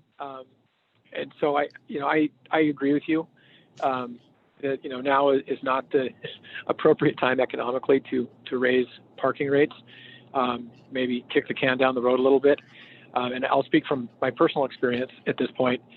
So we have, 5 leases, I believe, in Park Place, and right now the only person who's in our office is Jim McLeod, and so we have 4 parking spaces that are not being used. So my inclination, and it was kind of what was proposed by Rob Bell and Tom Severson, was like, why don't we do a temporary oversell on leased parking spaces? So as opposed to raising rates, we can increase capacity, because I think there are a lot of folks like me that we're still paying, but I'm not using it. So I think we could, for a temporary period of time, whether that's 3 months or 6 months or however long, maybe we have Nugent to create some sort of a temporary, where we have a 30-day right to notice people and terminate their lease at our discretion.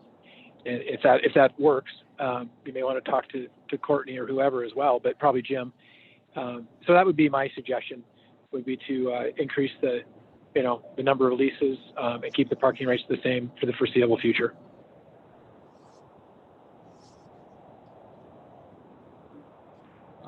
This John. Tiffany, I'm sure that you probably have in your head some thinking of the challenges of that as we come off of COVID, and suddenly we have too many lessors in there. Is there any concern of that with you? In other words, yeah, we can cancel the lease, with 30-day notice, but what does that look like from an administrative standpoint? Thank you, John. I did have my hand raised to comment on that as well. So just to speak to some of the public comments that we received, as well as Pat's statement, we have begun doing some temporary leasing situations in some of our lots that are historically very desirable, but are currently not being used. Specifically, that's been at this point limited to employees that have to be downtown. So essential employees, generally speaking, have been having temporary leases in our Woody lot. So that is something that we're currently doing on a case-by-case basis, and we've worked with the city attorney's office to create sort of a short-term lease situation that is easily canceled by us through the back end of our software. And secondly, we are moving through our wait lists, and at this point we are having trouble selling spaces. Most folks are staying on the wait list for a later time period, but Zoe and Jody are making those calls, and currently not very many people are accepting them. Interesting. Okay. And we might see that change as more folks come back online. But as of right now, we're making the calls and people are just requesting to stay on the list. And Tiffany, are you offering just 30-day leases? No end date at it really per the, it's just classified as a short-term lease with the ability to cancel.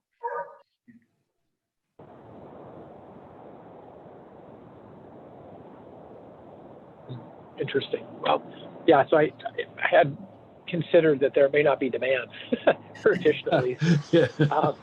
It's definitely not So our that's normal like- situation. No, it's not. Okay. Well, I guess another option might be, and I don't know if this is even feasible. Do we increase short-term parking? Do we take some of the long-term leases away on a temporary basis? That may be wildly complicated to do that. Signage and one thing and another. But are we seeing what's the utilization right now? I guess on short-term parking, Tiffany. I'm sorry, was that on short-term parking or lease parking? On short-term parking. So far it's been relatively low. Obviously this month more so than the last few prior. But yeah, it is relatively low. And as you said, making that transition from short-term, or I'm sorry, from lease parking to short-term is significantly more difficult. Some of our lots allow for it in an easier way than others, but it would be a significant requirement on our behalf. Yeah, makes sense. Okay. Well, I guess then, if there's no demand, then, going back to your comment, John, maybe JR or Joe, you have thoughts that you'd like to share, but, I think we, indefinitely suspend any increase in parking rates until we, create some sort of more normal economic environment.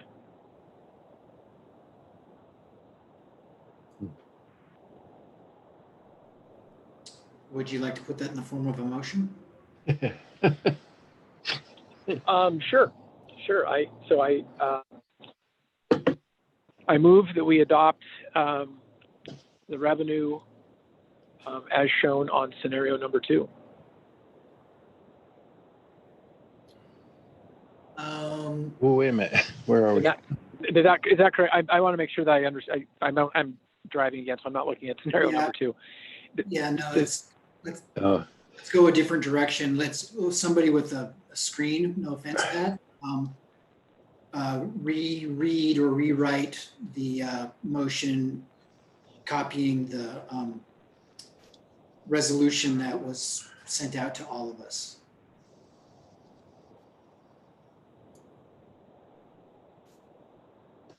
I've lost that.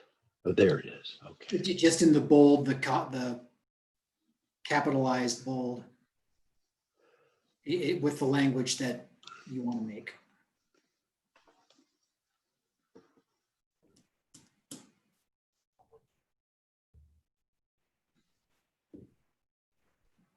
So Joe, would you literally just take that same resolution, now therefore be it resolved that the Missoula Parking Commission hereby defers the adoption of the following parking permit and lease rates for the 2020 fiscal year indefinitely? I mean, it just makes that, it just extends that deferral. That's right. I think that was what I was going for. It just needed to be more clear for the record. Yes.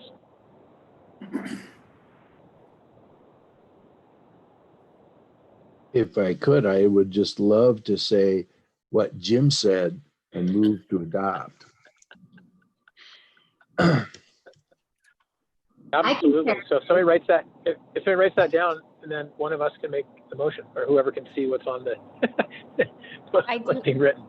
I do have that section highlighted now. Okay. If you'd like to make that change. I'd be happy. John, why don't you read it? Because John. that'd be great. Yeah. Well, and it, as it reads now, it says, now therefore be it resolved that the Missoula Parking Commission hereby defers the adoption of the following parking permit and lease rates indefinitely, I believe was the word suggested. And that would be the motion. I would respectfully suggest that it defers the adoption of the following parking permit and lease rates for the 2021 fiscal year period.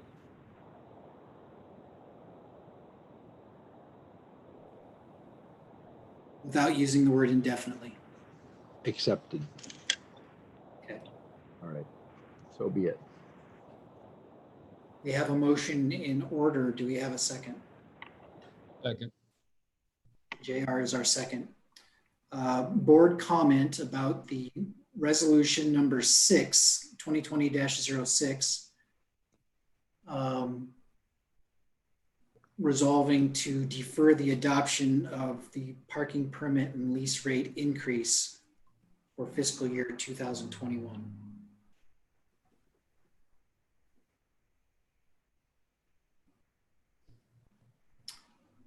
Jody, do we have any public comment? No, sir. Well, I will call for a roll call vote, please, Jody.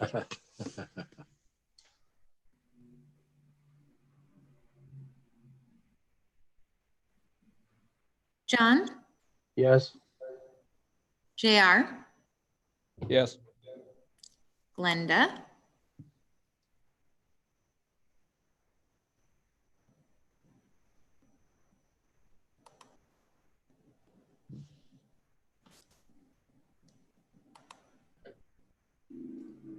Glenda, I apologize. I thought I was unmuted. Yes. and Thank you. Pat Corick. Yes.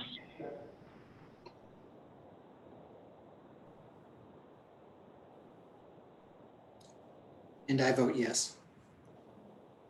Resolution 06 is adopted.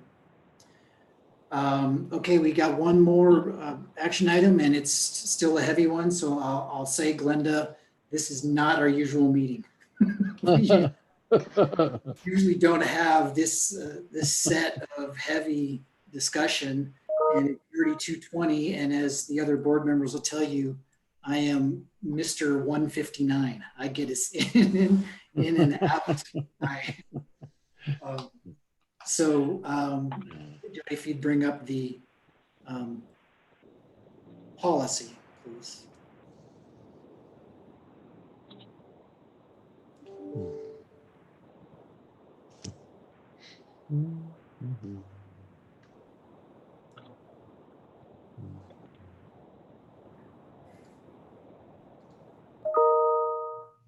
I'm sorry, I'm stuck here. Just one second.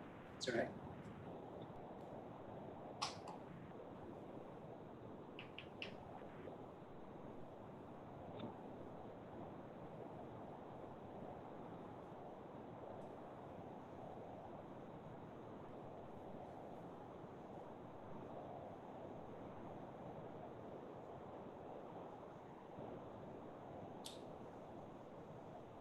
Okay, so very quick background.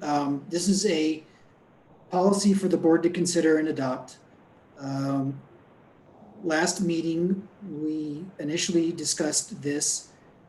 We also approved the installation and cost to install the video cameras, and they are in place in a couple of our garages.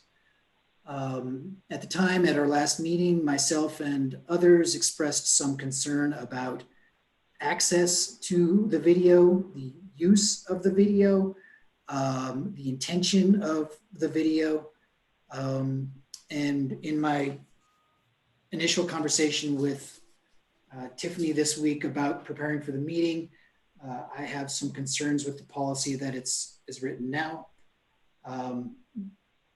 Tiffany, I'll let you introduce the work that you've done to prepare this policy, with whom you spoke about the language that we copied from other departments and some history of the background of this.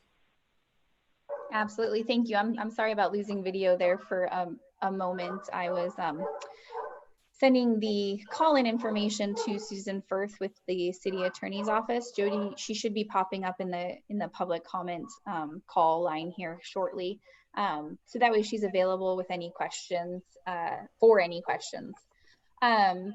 So as Joe said, I listened to a lot of the comments and concerns in our last meeting, and went back and reflected with the city attorney's office and other city departments on existing policies in the Parks Department and a few other places that really highlights more of the privacy aspects that we're looking to express. So just basically stating that we respect the privacy of those who are using our facilities, and we want to take steps to provide a secure environment while avoiding any unnecessary intrusions. So the policy doesn't, something that's new is that it specifically states that it doesn't include anything applying to the video for non-surveillance purposes, and just a few other things. So if there's specific questions, I'd be happy to answer those. And then Jody, if you could just let us know when Susan pops in, that would be great. I'm here. Susan, thanks for calling in. This is an action item, so this will be a motion and second and discussion with possible amendments. I will start with my initial reservations about the policy as it's written right now. I want to find that balance for, as the rest of the world is trying to do right now, between providing video and surveillance for public protection while erring on the side, it's not an error, but erring on the side of privacy and, in my opinion, heedless or needless surveillance. There was a couple of words in here that I thought that Susan could define for us, and if we needed to add a definition in here, that might be appropriate. First one was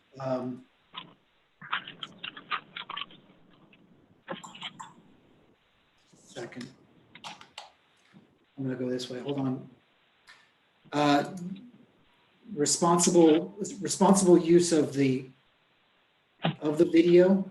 Well, I'll go the other way that I know what I want to comment on. First of all, I wanted to make sure that the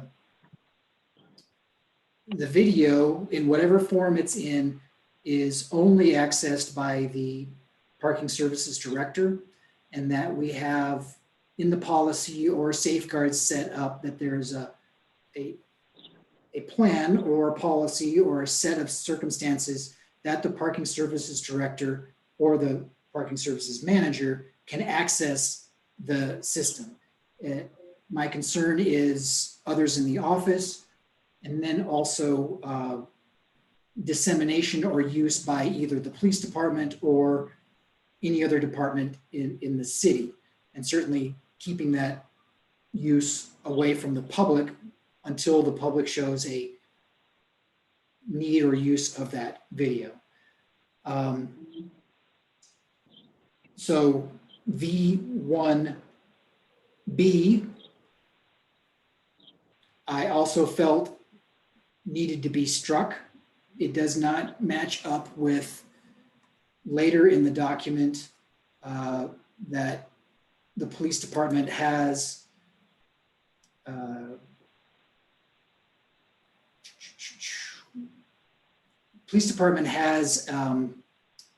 either an ongoing investigation or cause to look at the video.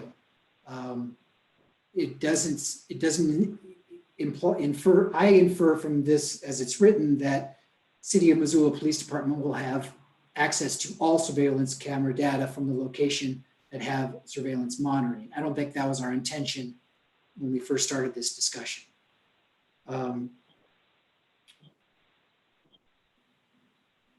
The next objection, which I think Susan needs to weigh in on, is the definition of reasonable expectation of privacy. So it mentions as an example, i.e. no camera in restrooms, but I asked Tiffany and I'll ask Susan, does that mean someone sitting in their car? Is that a reasonable expectation of privacy? Yes, someone walking in and out and through the garage does not have a reasonable expectation of privacy, I would imagine. But what about someone sitting in their car, in their parked car in our garage? It's a question I just don't know. Sure, I understand that. I think that once the person is out in the public, they don't have a reasonable expectation of privacy. whether they're sitting in their car or not. They're in the public, so they don't have a reasonable expectation of privacy. And I also think, I mean, you know, we're not going to be viewing those. I don't think a parent is going to show up and want to see a video of their kid in a car or something. I don't see that happening.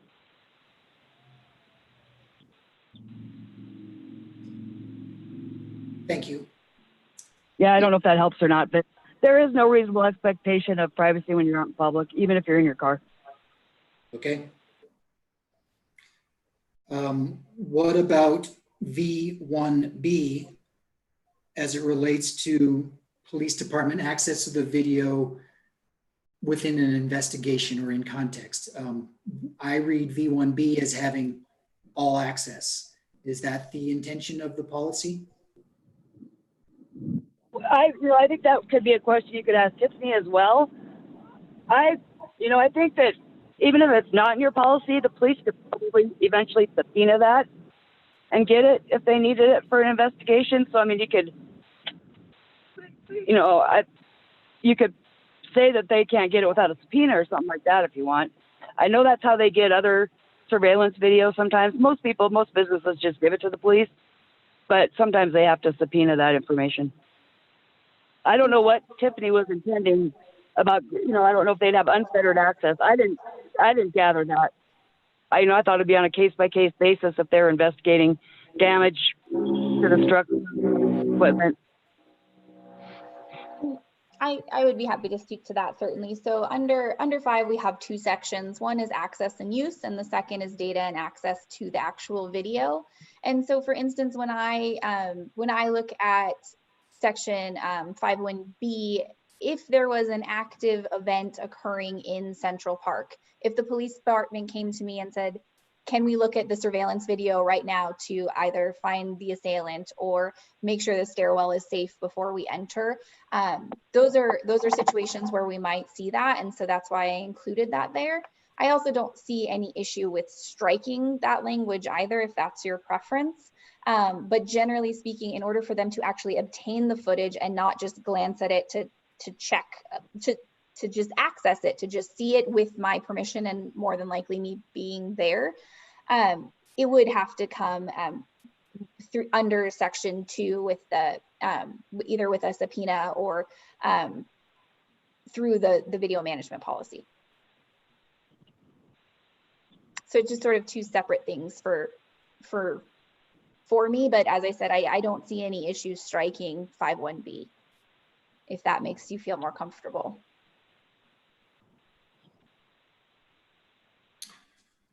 Other comments?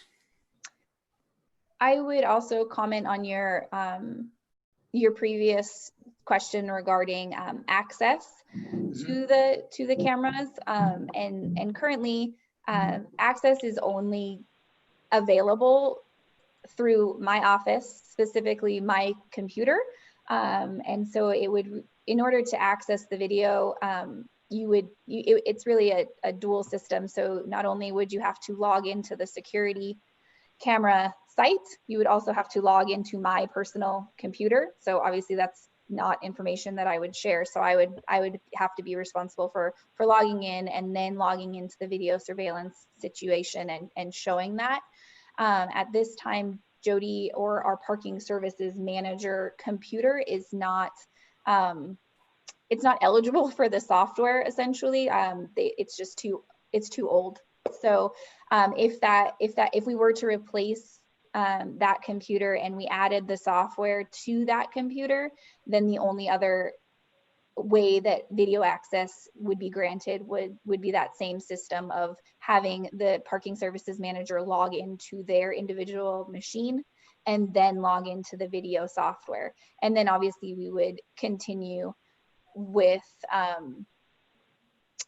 that log period. And Jody just corrected me, and apparently she does have access. I'm very sorry. I'm very wrong on that. I thought that mine was the only one. It's mine and hers, and the other computers were too old. My apologies for that. Thank you, Jody. Other comments? I would agree that I would be more comfortable either striking 5B or replacing it with the language you used, Joe, about an active investigation or for cause. And regarding the expectation of privacy, I do think the public has an expectation of privacy, perhaps not a legal one, but I would change that so that it's clear that we're going to put cameras in safety sensitive areas, in areas that protect our assets and the assets of those folks using our garages, which to me are entrance, exits, hallways, and any place where cash is exchanged.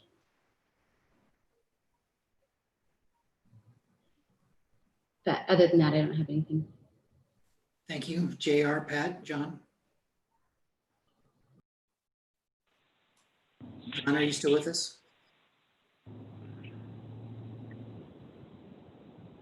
I'm still here, Joe. No, I think your comments are prudent, as are Susan's. And so, you know, if we strike, I guess it's 1B, then, and, you know, there's an expectation that, you know, in a situation where there's a crime to investigate, that the police do have access to it, in collaboration with Jody or Tiffany, then I think that's a reasonable approach.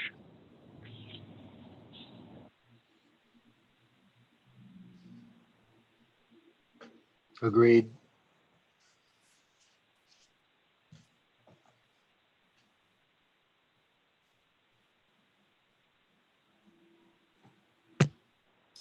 Does the board feel the language either in the second paragraph on page, I guess 12 in our packet, and second page of the policy meet your concerns about staff access to the video surveillance system?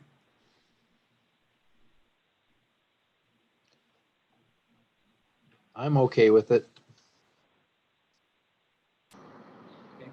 I'm okay with it. Okay. Oh my. I think we're ready for a motion.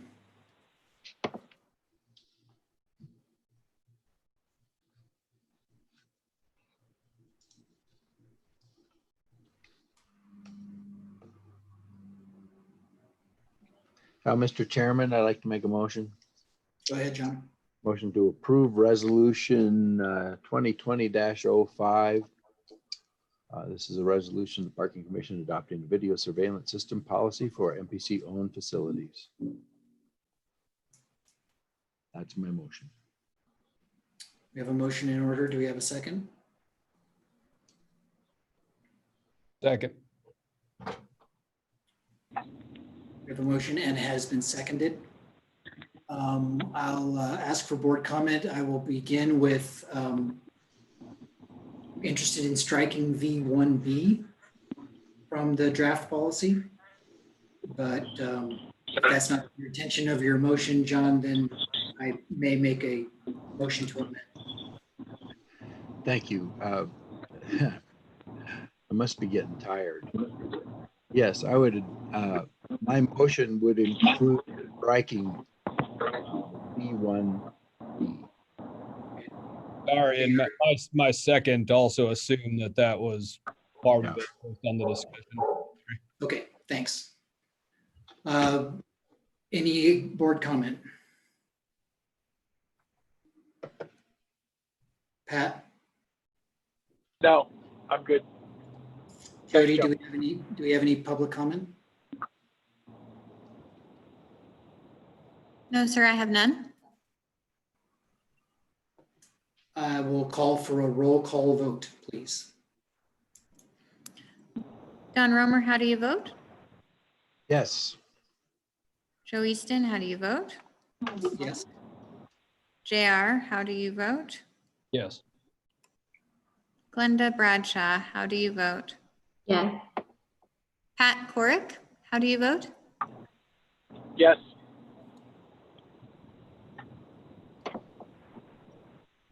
That's everyone. The resolution passes. Thanks, Tiffany, for working on this, and Susan, thanks for calling in and being available to us.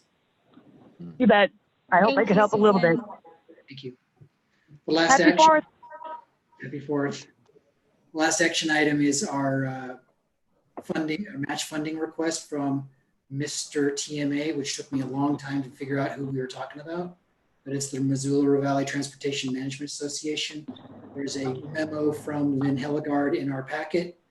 This $6,000 goes to the local match in order to leverage a much larger federal grant. We have funded this in the past. We recently, as in an hour ago, funded this in our budget. So I will look for a motion to approve this request.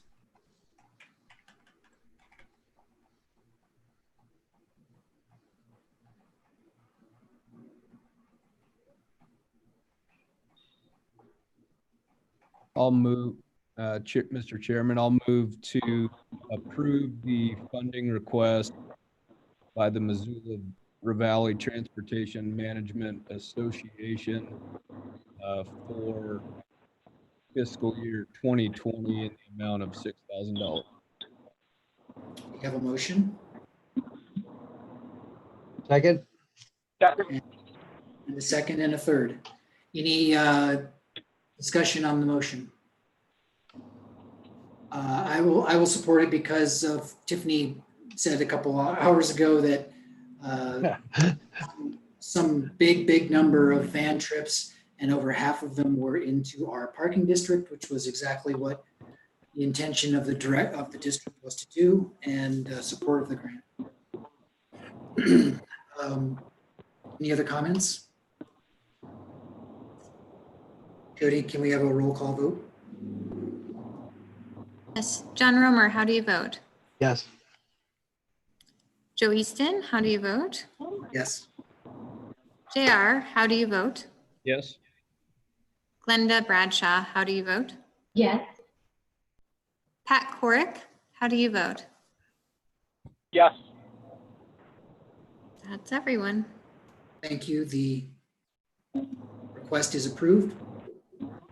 Let's very quickly go through agenda number 10, non-action items. I don't believe we have any new business. Tiffany, do we have anything on the calendar for today or for our next meeting? No, sir, not at this time. I will say in new business that I am nervous, like all of us, about our financial condition. So Tiffany and Jim, what was your intention?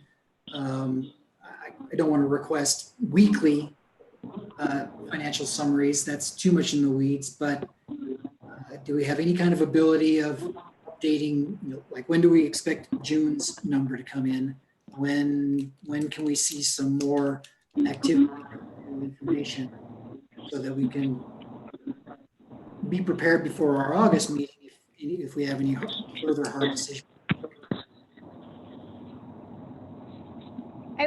I would say that, it's all sort of dependent on when we get the numbers from the city. However, with my conversations with the finance director, as well as Gina, who does most of our documents that get sent over to Jim, they have an understanding that we're going to be wanting to see that as soon as possible. And so I would anticipate that it comes definitely before the August meeting. And I can also anecdotally provide you with here's where we're at, just from our numbers, if that makes you comfortable as well. Mr. Chairman. Yeah, John. It just seems to me that, the city has, the city's finance department sometimes gets a bit delayed in getting data to us, particularly bank recs and so forth that allow us to finalize a financial. However, most of the other data is already available and could be populated on a page that would give us an idea what the trends were in terms of revenues, in terms of any unusual expenses and so forth, well before we ever get a bank rec and have a final. So we do have the opportunity, I believe, unless I'm missing the mark, to have a look at this stuff fairly early and recognize where a trend has changed significantly. I think that's completely reasonable and we'll make it happen. Wonderful. Thank you. Jim, what's your Yeah, and expectation? on the, you know, on our side of it, it is dependent. The only thing that would concern me, just June 30 year end. That's the year end for the city. It's your year end. You know, we'll get that. Traditionally, what has happened is we've continued on and providing the financial statements, even though we won't get final adjusted audited numbers till who knows when. This year, September. December, you know, Yeah. January, I don't know, but we'll continue to provide those monthly things. They've been coming pretty reasonably lately. I mean, this is a very early in the month board meeting, and coming on the 2nd. I don't know when the August one is. I don't know what date that falls on, but you know, we can get that information. We can usually get them busted out of here and you know, within a couple of days of when we get that information. So seems like it's coming quicker. Okay, thanks. Do we have any old business, Tiffany? No, sir, none today. Glenda, this is like the longest meeting ever. They really aren't like this. Oh, It would be the shortest credit union meeting ever. So I have that to balance it. And also I contributed. So anyway, I really enjoyed it. I thought it was really informative and everybody was so well prepared. So thank you. It's going to be, I think, a pleasure to work with you. Thanks So, again for participating. welcome aboard, Linda. Yeah, you can look forward to when we decide to raise fines. That's when you'll get the most comments. Yeah, that's, Thank God you've missed that. yeah. I- Or yeah. places. It's a tough one. Yeah, it is a tough one. I appreciate all the folks who commented on the lease rates. I thought they were very thoughtful comments. Absent any old business, looks like the first Thursday in August is August 6th. Likely be another virtual meeting. Any reservations about that date? Anybody? Okay. Any comment? Good of the group? Thank you, Jody. Thank you, Tiffany. Thanks, everyone. Thank you. Thank you all. All right, take care, Thank everybody. you. Thank you. Happy 4th.